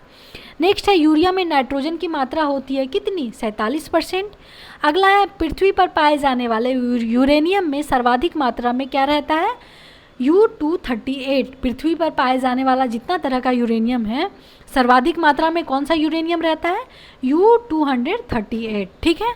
नेक्स्ट है तांबा का निष्कर्षण किया जाता है किससे, कॉपर पायराइट्स अयस्क से। तांबा का निष्कर्षण किससे किया जाता है, तो कॉपर पायराइट्स अयस्क से। नेक्स्ट है चश्मे का लेंस बना होता है किसका, कुक्स कांच का। चश्मे का लेंस किसका बना होता है, कुक्स कांच का। अगला है सबसे हल्का तत्व क्या है, हाइड्रोजन। नेक्स्ट है लाल फास्फोरस तथा श्वेत फास्फोरस का अनुसूत्र क्या होता है, लाल फास्फोरस का अनुसूत्र होता है P2 और श्वेत फास्फोरस का अनुसूत्र होता है P4। ठीक है। नेक्स्ट है टेप रिकॉर्डर की टेप लेपित रहती है किसकी, पैरामैग्नेटिक चूर्ण से। टेप रिकॉर्डर की टेप लेपित रहती है किससे, पैरामैग्नेटिक चूर्ण से। नेक्स्ट है सल्फ्यूरिक अम्ल का प्राकृतिक स्रोत क्या है, हरा कशिश। हरा कशिश का जो होता है प्राकृतिक स्रोत है किसका, सल्फ्यूरिक अम्ल का। नेक्स्ट है ब्रेड को मुलायम तथा लचीला बनाने के लिए प्रयोग किया जाता है किसका, ईस्ट का। अगला है फ्री ऑन का रासायनिक नाम क्या है, क्लोरोफ्लोरोकार्बन। क्लोरोफ्लोरोकार्बन को हम लोग क्या बोलते हैं, फ्री ऑन। अगला है हवा का वाष्प घनत्व कितना होता है, तो 14.4 होता है। नेक्स्ट है RDX का पूर्ण रूप क्या है, रिसर्च डेवलप्ड एक्सप्लोसिव। RDX का पूर्ण रूप क्या है, रिसर्च डेवलप्ड एक्सप्लोसिव। नेक्स्ट है पृथ्वी की आयु का आकलन किया जाता है किससे, यूरेनियम डेटिंग से। पृथ्वी की आयु का अगर हम लोग को आकलन करना होगा तो किससे करेंगे, यूरेनियम डेटिंग से। नेक्स्ट है नाइट्रिक अम्ल पाया जाता है फिटकरी एवं सोडा में। फिटकरी एवं सोडा में क्या पाया जाता है, नाइट्रिक अम्ल। अगला है कार्बनिक अम्ल पाया जाता है सोडा वाटर एवं अन्य पेय में, जो भी पेय वाला चीज़ होता है उसमें क्या पाया जाता है, कार्बनिक अम्ल। अगला है यूरिया का रासायनिक नाम क्या होता है, तो यूरिया का रासायनिक नाम होता है कार्बामाइड यानी कि CONH2 का होल 2। अगला है लाल सिंदूर का रासायनिक नाम क्या होता है, तो लाल सिंदूर का रासायनिक नाम होता है लेड पर ऑक्साइड यानी कि Pb3O4। ठीक है। नेक्स्ट है रेफ्रिजरेटर के आविष्कारक कौन है, तो जेम्स हैरिसन है रेफ्रिजरेटर के आविष्कारक। अगला है क्वांटम सिद्धांत की खोज कौन की थी, तो मैक्स प्लॉन्क ने। नेक्स्ट है इस्पात की कठोरता निर्भर किस पे करती है, उसमें उपस्थित कार्बन की मात्रा पर। अगला है सरी मछली जैसी गंध किसका होता है, तो ओजोन से। नेक्स्ट है पनीर बनाने में प्रयोग होने वाला किण्वक कौन सा है, तो रेनिन यूज होता है। नेक्स्ट है प्रकृति में सर्वदा मुक्त अवस्था में पाई जाने वाली धातु कौन सी है, तो सोना। अगला है पॉलीथीन प्राप्त होता है किससे, एथिलीन के बहुलीकरण से। नेक्स्ट है गोताखारे सांस लेते हैं ऑक्सीजन तथा हीलियम गैसों के मिश्रण से। ठीक है। केमिस्ट्री फिजिक्स हमारा कंप्लीट हो गया है। अब आज का लास्ट टॉपिक हम लोग करते हैं बायोलॉजी, उसके बाद पूरी तरह से हम लोग साइंस का रिवीजन कर लेंगे। ठीक है, चलिए इसको स्टार्ट करते हैं। बायोलॉजी का पहला क्वेश्चन है, जीव विज्ञान का पिता तथा जंतु विज्ञान का जनक किसको बोलते हैं, तो अरस्तु को। या तो जीव विज्ञान का पिता बोले या तो जंतु विज्ञान का जनक बोले, किसको बोलेंगे, अरस्तु को। नेक्स्ट है वनस्पति विज्ञान का जनक किसको माना जाता है, थियोफ्रेस्टस को। किसको, थियोफ्रेस्टस को, सॉरी। नेक्स्ट है चिकित्सा विज्ञान का जनक किसको माना जाता है, तो चिकित्सा विज्ञान का जनक माना जाता है हिप्पोक्रेटस को। अगला है जीव विज्ञान शब्द का प्रयोग सर्वप्रथम किया था किसने, लेमार्क एवं ट्रेविरेनस जर्मनी के थे 1801 ईस्वी में। जीव विज्ञान शब्द का प्रयोग सर्वप्रथम किसने किया था, लेमार्क जो कि फ्रांस के थे, ट्रेविरेनस जो कि जर्मनी के थे, कब, 1801 में। नेक्स्ट है कोशिका की खोज किया था किसने, रॉबर्ट हुक ने, कब, 1665 में। कोशिका की खोज किसने किया, रॉबर्ट हुक ने, कब किया, 1665 में। अगला है कोशिका सिद्धांत का प्रतिपादन किया था कौन, स्लाइडेन तथा स्वान ने। कोशिका सिद्धांत का प्रतिपादन किसने किया? स्लाइडेन तथा स्वान ने। अगला है मनुष्य के शरीर में सबसे बड़ी कोशिका कौन सी होती है? तो तंत्रिका कोशिका होती है। नेक्स्ट है शरीर का सबसे बड़ा अंग कौन सा होता है? तो शरीर का सबसे बड़ा अंग त्वचा होता है। अगला है क्रोमोजोम का नामकरण किया था किसने? वाल्डेयर ने। वाल्डेयर ने क्रोमोजोम का नामकरण किया था। नेक्स्ट है आत्महत्या की थैली किसको कहा जाता है? लाइसोसोम को। और इसका खोज किसने किया था? तो डी डुबे ने। आत्महत्या की थैली किसको बोला जाता है? लाइसोसोम को। और लाइसोसोम का खोज किसने किया था? डी डुबे ने। नेक्स्ट है आरएनए का मुख्य कार्य क्या होता है? प्रोटीन का संश्लेषण करना। आरएनए का मेन काम क्या होता है? प्रोटीन का संश्लेषण करना। नेक्स्ट है कोशिका का पावर हाउस किसको बोला जाता है? तो माइटोकॉन्ड्रिया को कोशिका का पावर हाउस बोला जाता है। नेक्स्ट है कोशिका का ईंधन कहा जाता है किसको? कार्बोहाइड्रेट यानी कि ग्लूकोज को। अगला है प्रोटीन संश्लेषण की क्रिया होती है कहाँ पे? राइबोसोम पर। नेक्स्ट है केंद्रक यानी कि न्यूक्लियस की खोज किसने की? तो रॉबर्ट ब्राउन ने न्यूक्लियस की खोज की। नेक्स्ट है डीएनए का डबल हेलिक्स मॉडल को बनाया था कौन? वाटसन एवं क्रिक ने। कब? 1953 ईस्वी में। डीएनए का डबल हेलिक्स मॉडल कब बनाया गया था? 1953 में। कौन बनाया था? वाटसन और क्रिक ने। ठीक है। नेक्स्ट चलते हैं क्रोमोसोम जिसको कि गुणसूत्र बोलते हैं, वो किसका बना होता है? डीएनए और प्रोटीन का। क्रोमोसोम किसका बना होता है? डीएनए और प्रोटीन का। नेक्स्ट है मनुष्य में क्रोमोसोम पाए जाते हैं कितना? 46 और जोड़े में बोलेंगे तो 23 जोड़े। ठीक है। मनुष्य में क्रोमोसोम कितना पाए जाते हैं? या तो 46 बोलेंगे या तो 23 का जोड़ा बोलेंगे। नेक्स्ट है मानव त्वचा की ऊपरी परत क्या कहलाती है? एपिडर्मिस। जो मानव त्वचा का सबसे ऊपर वाला परत है उसको हम लोग क्या बोलते हैं? एपिडर्मिस। अगला है उत्तकों का अध्ययन किया जाता है हिस्टोलॉजी के अंतर्गत। स्टडी ऑफ उत्तक को क्या बोलते हैं? हिस्टोलॉजी। नेक्स्ट है मानव का वैज्ञानिक नाम क्या है? होमो सेपियंस। अगला है शरीर में भोजन का पाचन प्रारंभ कहाँ से होता है? तो मुंह से हो जाता है। नेक्स्ट है पचे हुए भोजन का अवशोषण होता है कहाँ पे? छोटी आंत में। जो पचा हुआ भोजन को मेरा जो शरीर है, हम लोग का जो शरीर है, अवशोषण कहाँ से शुरू करता है? छोटी आंत में अवशोषण शुरू हो जाता है। ठीक। अगला है लार में मुख्य रूप से पाए जाने वाला एंजाइम कौन सा है? तो टाइलिन। लार में मुख्य रूप से पाए जाने वाला एंजाइम कौन सा है? टाइलिन है। नेक्स्ट है मनुष्य में प्रतिदिन लार स्रावित होता है कितना? 1.5 लीटर। या प्रकृति कैसा होता है? क्षारीय होता है। मनुष्य में प्रतिदिन लार कितना स्रावित होता है? 1.5 लीटर। ठीक है। इसका प्रकृति कैसा होता है? क्षारीय होता है। अगला होता है लार का पीएच मान कितना होता है? 6.5 यानी कि अम्लीय। लार का पीएच मान कितना होता है? अम्लीय होता है, 6.5 होता है। दूध को फाड़ने या थक्का बनाने का कार्य कौन करता है? तो रेनिन। अगला है पित्त जिसको कि बाइल बोलते हैं का निर्माण कौन करता है? तो लीवर करता है। नेक्स्ट है मानव शरीर की सबसे बड़ी ग्रंथि कौन सी है? मानव शरीर की सबसे बड़ी ग्रंथि लीवर है। अगला है मानव शरीर की दूसरी सबसे बड़ी ग्रंथि कौन सा है? अग्नाशय जिसको कि पैनक्रियाज बोलते हैं। मानव शरीर की सबसे बड़ी ग्रंथि लीवर और मानव शरीर की दूसरी सबसे बड़ी ग्रंथि पैनक्रियाज। नेक्स्ट है वसा को पचाने में सहायक कौन होता है? लाइपेज जो होता है वसा को पचाने में मदद करता है। नेक्स्ट है प्रोटीन या पाचन एवं प्रोटीन को अमीनो अम्ल में बदल देता है कौन? ट्रिप्सिन। प्रोटीन का पाचन एवं प्रोटीन को अमीनो अम्ल में कौन बदल देता है? तो ट्रिप्सिन। नेक्स्ट है शर्करा को ग्लूकोज में कौन बदल देता है? तो माल्टोज। अगला है मल में दुर्गंध होता है क्यों? इंडोल तथा स्केटॉल नामक अमीनो अम्ल के कारण। जो मल हम लोग के द्वारा उत्सर्जित होता है उसमें क्या होता है? इंडोल तथा स्केटॉल नामक अमीनो अम्ल के कारण वो कैसा? दुर्गंध करता है। नेक्स्ट है इंसुलिन की खोज किसने की थी? वेंटिंग एवं वेस्ट ने 1921 ईस्वी में। इंसुलिन की खोज किसने की थी? वेंटिंग एवं वेस्ट ने 1921 ईस्वी में। अगला है रुधिर में शर्करा की मात्रा को नियंत्रित कौन करता है? तो ब्लड में शर्करा की मात्रा को नियंत्रित इंसुलिन करता है। नेक्स्ट है मृत आरबीसी को नष्ट किया जाता है किसके द्वारा? यकृत यानी कि लीवर के द्वारा। नेक्स्ट है शरीर के अंदर रक्त को जमने से कौन रोकता है? हिपेरिन जो है शरीर के अंदर में जो रक्त होता है उसको जमने से रोकता है। नेक्स्ट है शरीर को ऊर्जा प्रदान करती है कौन? कार्बोहाइड्रेट। अगला है प्रोटीन का सबसे पहले प्रयोग किया था कौन? जे बर्जेलियस ने।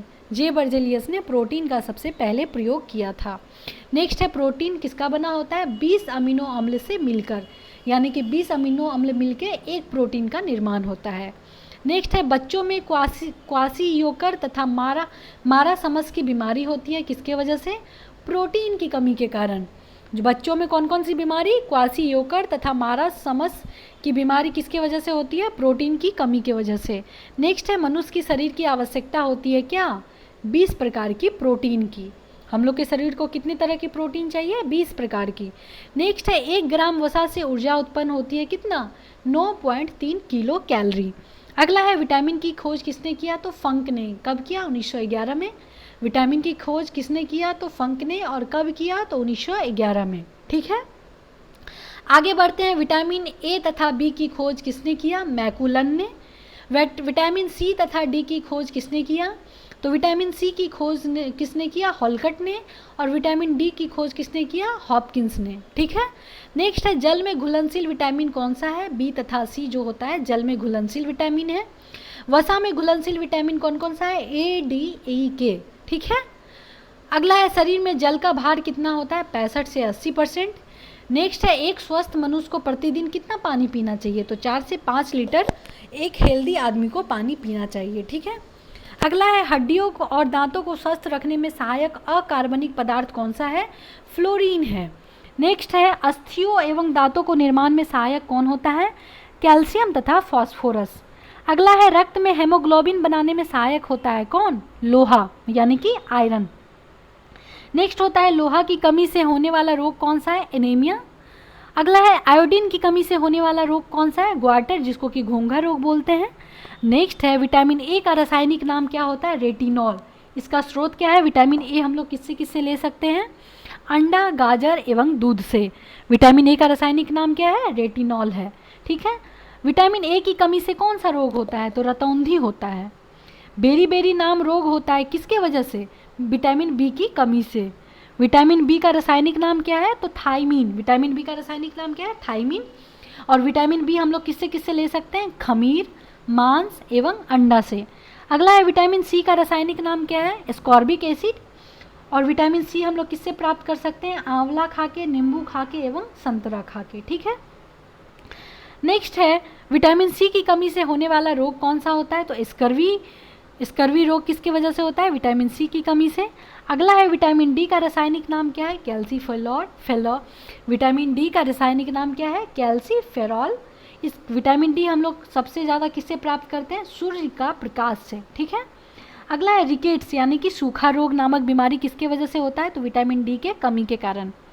नेक्स्ट है जनक क्षमता में कमी तथा मांसपेशियां कमजोर होती है, किस वजह से?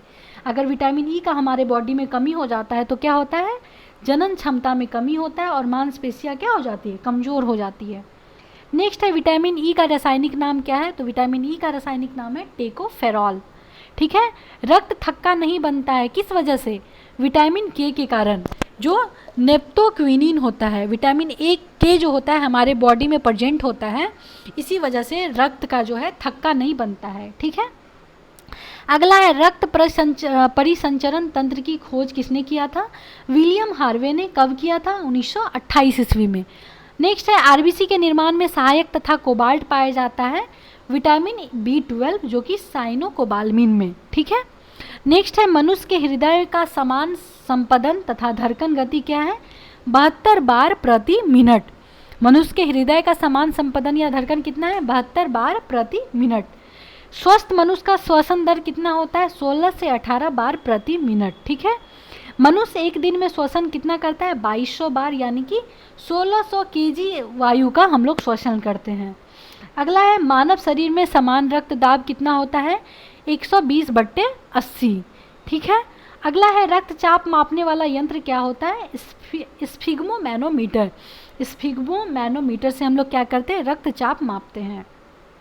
नेक्स्ट है एक स्वस्थ व्यक्ति में रक्त की मात्रा कितनी होती है? तो एक स्वस्थ व्यक्ति में रक्त की मात्रा 5 से 6 लीटर होती है। नेक्स्ट है रक्त को थक्का बनाने या जमने में सहायक कौन होता है? फाइब्रोनोजिन। रक्त का थक्का या जमने में कौन मदद करता है? फाइब्रोनोजिन। इसीलिए देखिएगा हमारे शरीर में कहीं पे अगर कट जाता है तो अगर आप उसको कुछ नहीं भी कीजिएगा तो वो खुद से ही खून निकलना बंद हो जाता है। किसकी वजह से होता है? तो फाइब्रोनोजिन के कारण। नेक्स्ट है रक्त का लाल रंग किसके वजह से होता है? तो हेमोग्लोबिन के कारण। लाल रक्त कण यानी कि आरबीसी का जीवन काल कितना होता है? 20 से 120 दिन, मतलब मैक्सिमम 120 दिन से ज़्यादा आरबीसी का जीवन नहीं होता है। उसके बाद क्या होता है? वो बस्ट हो जाता है, यानी कि ख़त्म हो जाता है। नेक्स्ट है आरबीसी यानी कि लाल रक्त कण का निर्माण होता है कहाँ पे? अस्थि मज्जा में, यानी कि बोन मैरो में। आरबीसी का निर्माण कहाँ पे होता है? बोन मैरो में। नेक्स्ट होता है श्वेत रक्त कण यानी कि डब्ल्यूबीसी का निर्माण कहाँ पे होता है? अस्थि मज्जा में, लिम्फ नोड में, यकृत एवं प्लीहा में। 4 जगह डब्ल्यूबीसी का निर्माण होता है। कहाँ कहाँ? अस्थि मज्जा में भी डब्ल्यूबीसी का निर्माण होता है, लिम्फ नोड में भी निर्माण होता है, यकृत में भी होता है और प्लीहा में भी होता है। अगला है श्वेत रक्त कण यानी कि ल्यूकोसाइट का जीवन काल कितना होता है? बस 2 से 4 दिन।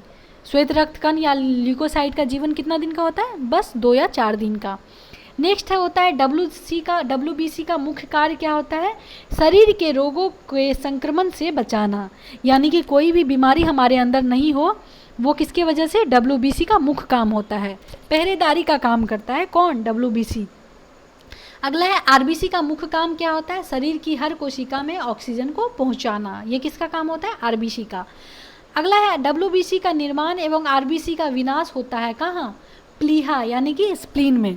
स्प्लीन में क्या होता है? डब्ल्यूबीसी का तो निर्माण होता ही है और आरबीसी वहीं पे क्या होता है? ख़त्म हो जाता है, यानी कि विनाश हो जाता है। नेक्स्ट है लाल रक्त कणिकाओं का कब्रगाह कहाँ है? यही स्प्लीन, यानी कि आरबीसी का कब्रगाह कहाँ पे है? स्प्लीन में, क्योंकि वहीं पे वो ख़त्म होता है। नेक्स्ट है रक्त समूह की खोज किसने की थी? लैंड स्टीनर ने। कब की थी? 1902 ईस्वी में। रक्त समूह की खोज किसने की? लैंड स्टीनर ने। कब की? तो 1902 ईस्वी में। अगला है रक्त का पीएच मान कितना होता है? 7.4।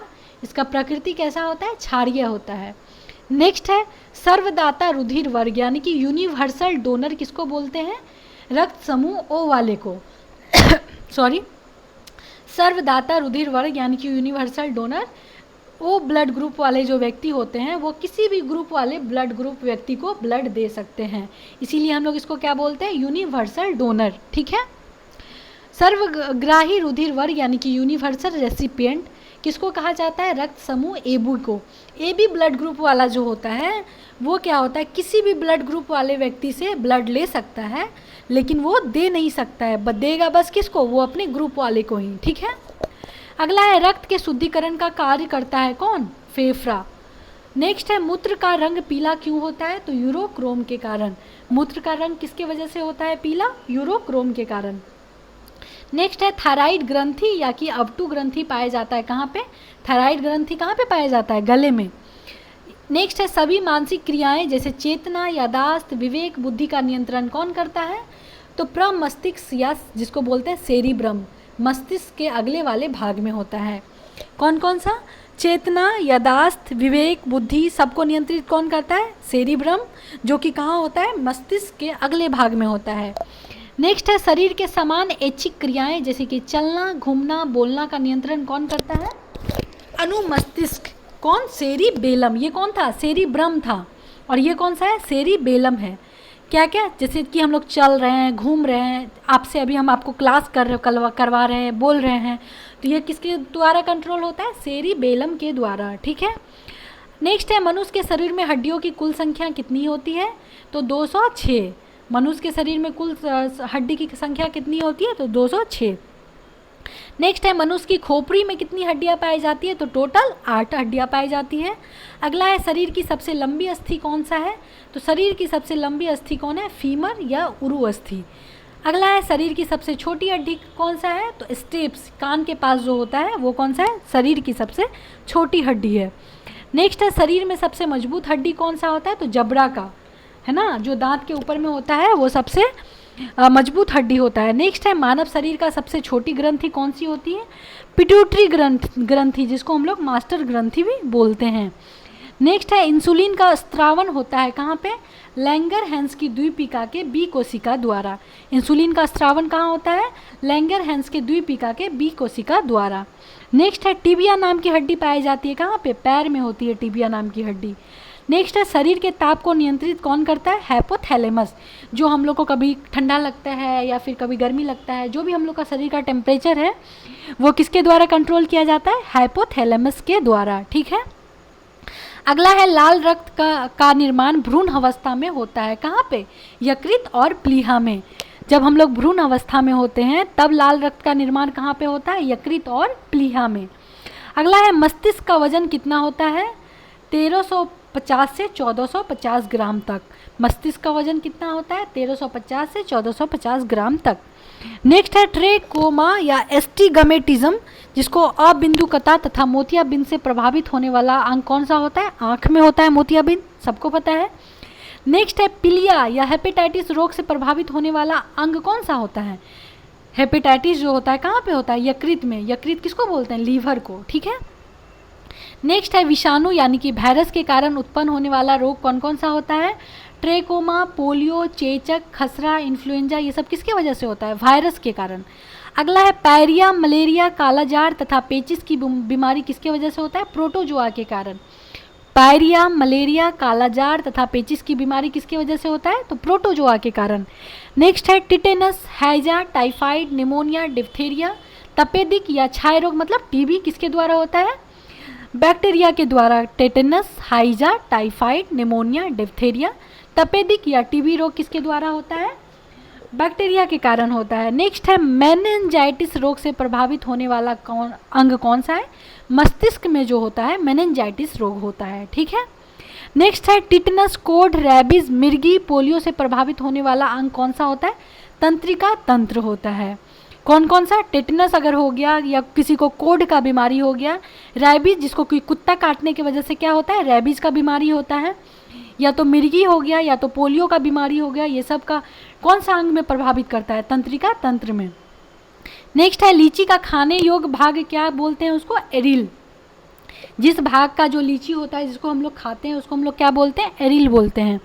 नेक्स्ट है बीसीजी का टीका लगाया जाता है टीबी रोग से बचाव के लिए। टीबी रोग से बचाव के लिए हम लोग कौन सा टीका लगाते हैं? बीसीजी का। नेक्स्ट है डीपीटी का टीका किस रोग से बचाव के लिए लगाया जाता है? डिप्थीरिया, टिटनस तथा काली खांसी। डीपीटी का टीका किस रोग से बचाव के लिए लगाया जाता है? डिप्थीरिया के लिए भी, टिटनस के लिए भी और काली खांसी के लिए भी। नेक्स्ट है मलेरिया रोग से प्रभावित होने वाला अंग कौन सा होता है? तो आरबीसी तथा तिल्ली, ठीक है। अगला है टाइफाइड, हाइजा तथा पैचिस रोग से होने वाला प्रभावित अंग कौन सा है? आंत में ये सब प्रभाव करता है। नेक्स्ट है सेब तथा नाशपाती खाने योग्य भाग कौन सा होता है? मांसल पुष्पासन। सेब का जो नाशपाती का जो हम लोग कौन सा भाग खाते हैं उसको क्या बोलते हैं? मांसल पुष्पासन। अगला है सबसे बड़ा तथा सबसे छोटा फूल कौन सा है? सबसे बड़ा फूल है रेफ्लेसिया और सबसे छोटा फूल है उल्फिया, ठीक है। नेक्स्ट है सबसे बड़ा बीज तथा सबसे छोटा बीज कौन सा है? सबसे बड़ा बीज है लोडोसिया, सबसे छोटा बीज है आर्किड। अगला है ब्रोंकाइटिस, कुकुर खांसी तथा दम्मा के शरीर का प्रभावित होने वाला अंग कौन सा होता है? तो फेफड़ा प्रभावित होता है। नेक्स्ट है ग्वाइटर यानी कि गलुसुआ रोग से प्रभावित होने वाला अंग कौन सा होता है? थायराइड ग्रंथि। और थायराइड ग्रंथि कहाँ पाया जाता है? गला में, अभी कुछ देर पहले हम लोग पढ़े हैं। नेक्स्ट है शुद्ध जल, समुद्र का जल तथा दूध का पीएच कितना होता है? शुद्ध जल का पीएच होता है 7, समुद्र जल का पीएच होता है 8.4, दूध का पीएच होता है 6.4। क्लियर। नेक्स्ट है चेचक का टीका की खोज किसने किया? एडवर्ड जेनर ने। चेचक का टीका का खोज किसने किया? एडवर्ड जेनर ने। अगला है पेनिसिलिन की खोज किसने की? अलेक्जेंडर फ्लेमिंग ने। नेक्स्ट है होम्योपैथी के आविष्कारक कौन है? तो हैनीमैन। अगला है बैक्टीरिया की खोज किसने की? तो ल्यूवेनहॉक ने। नेक्स्ट है फूलों तथा फलों का अध्ययन क्या कहलाता है? क्रमशः एंथोलॉजी तथा पोमोलॉजी। फूलों तथा फलों का अध्ययन क्या कहलाता है? एंथोलॉजी तथा पोमोलॉजी। अगला है कीट पतंग तथा पक्षियों की अध्ययन को क्या बोलते हैं? कीट पतंग का अध्ययन को बोलते हैं एंटोमोलॉजी तथा पक्षियों के अध्ययन को बोलते हैं ऑर्निथोलॉजी। क्लियर। नेक्स्ट है गाय तथा भैंस का गर्भकाल को कितना का होता है? गाय का गर्भकाल होता है 284 दिन और भैंस का गर्भकाल कितना होता है? 300 दिन का। नेक्स्ट है तंत्रिका तंत्र की इकाई को क्या कहते हैं? तंत्रिका तंत्र की इकाई को हम लोग बोलते हैं न्यूरॉन। अगला क्वेश्चन है गुर्दे का भार कितना होता है? तो 150 ग्राम लगभग। नेक्स्ट है मनुष्य के शरीर में मांसपेशियों की संख्या कितनी होती है? तो मनुष्य के शरीर में मांसपेशियों की संख्या 639 होती है। नेक्स्ट है शरीर का सबसे कठोर तत्व कौन सा होता है? तो एनामिल, दांतों के ऊपर, जो कि अभी हम लोग पढ़े थे। शरीर का सबसे कठोर तत्व कौन सा होता है? एनामिल, जो कि दांतों के ऊपर होता है। नेक्स्ट है स्वप्नों तथा सौंदर्य के अध्ययन को क्या कहते हैं? स्वप्नों का अध्ययन को ऑनिरोलॉजी कहते हैं, सौंदर्य के अध्ययन को केलोलॉजी कहते हैं। ठीक है। नेक्स्ट है मनुष्य में लिंग निर्धारण निर्भर होता है किस पे? पुरुष के क्रोमोसोम पर। मनुष्य कोई भी किसी को लड़का होगा या लड़की होगा वो किस पे निर्धारण होगा? पुरुष का जो क्रोमोसोम होता है उस पर डिपेंड करता है। ठीक है। शरीर में रक्त परिभ्रमण में समय लगता है कितना? 23 सेकेंड। नेक्स्ट है मरुस्थल में उगने वाला पौधा क्या कहलाता है? तो मरुस्थल में उगने वाला पौधा कहलाता है जीरोफाइट्स। अगला है कोशिका का ऊर्जा गृह किसको कहा जाता है? तो माइटोकॉन्ड्रिया को। इसको बोलते हैं powerhouse of the cell. किसको बोलते हैं? माइटोकॉन्ड्रिया को। नेक्स्ट है टमाटर के लाल रंग का कारण क्या होता है? लाइकोपीन के वजह से टमाटर का रंग कैसा होता है? लाल। अगला है वृक्क की इकाई क्या होती है? तो वृक्क की इकाई क्या होती है? नेफ्रॉन, यानी कि किडनी की इकाई क्या होती है? नेफ्रॉन होती है। नेक्स्ट है त्वचा रंग का कारण कैसा किसके वजह से होता है? मिलेनिन पिगमेंट होता है। कौन सा पिगमेंट? मिलेनिन पिगमेंट की वजह से त्वचा का रंग डिसाइड होता है कि कौन गोरा होगा, कौन काला होगा। अगला है आँखों में बाहर से पड़ने वाला प्रकाश को नियंत्रित कौन करता है? आइरिस।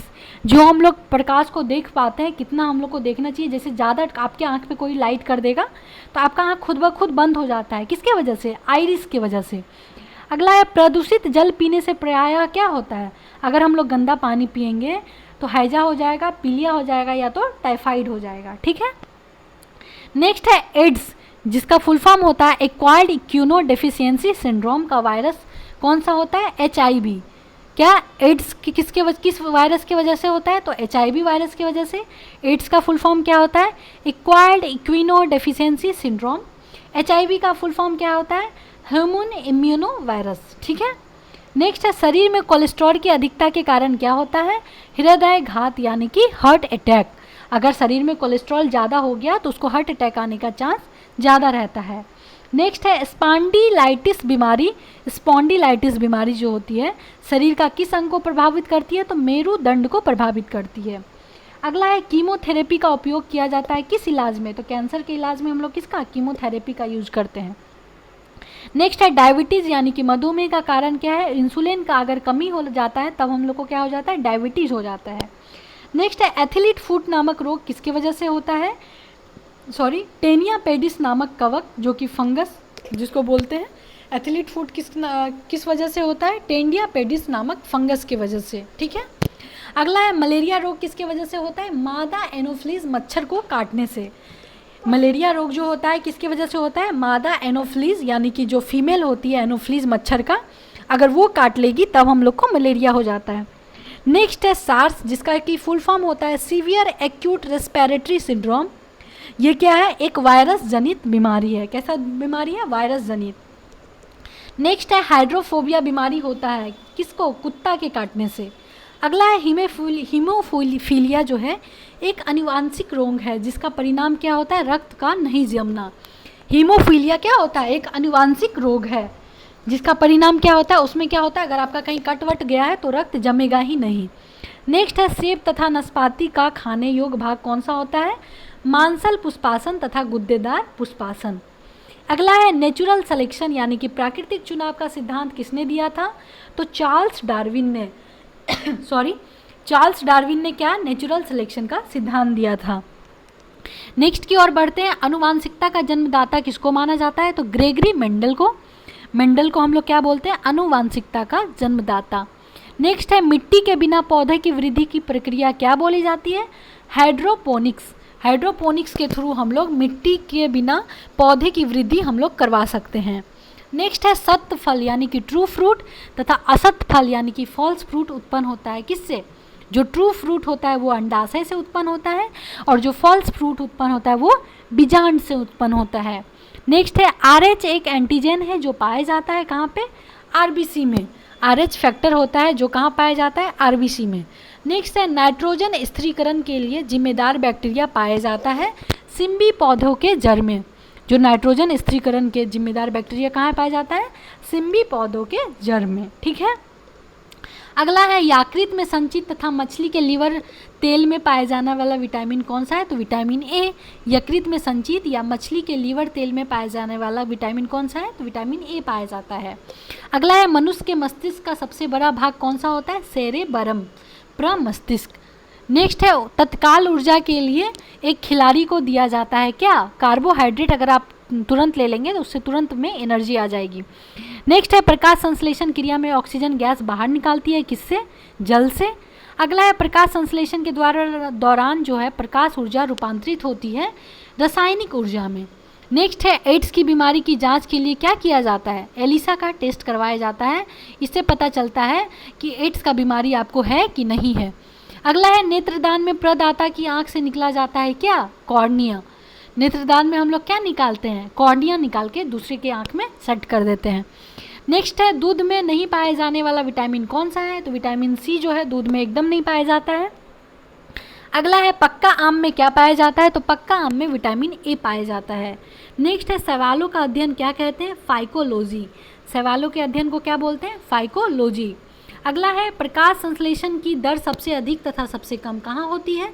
प्रकाश संश्लेषण की दर सबसे अधिक होती है लाल प्रकाश में तथा सबसे कम कहाँ होती है? बैगनी प्रकाश में।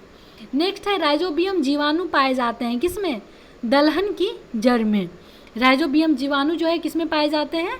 दलहन की जड़ में। अगला है तारपीन का जो तेल है प्राप्त किया जाता है किससे? चीड़ के वृक्षों से। तारपीन का तेल किससे प्राप्त किया जाता है? चीड़ के वृक्षों से। हो गया हमारा जो जितना साइंस का हमारा फिजिक्स केमिस्ट्री बायोलॉजी तीनों कंप्लीट हो गया। आई होप आप लोग का तीनों जो सब्जेक्ट है बहुत अच्छे से रिवीजन हो गया होगा। मिलते हैं नेक्स्ट वीडियो में, तब तक के लिए जय हिंद,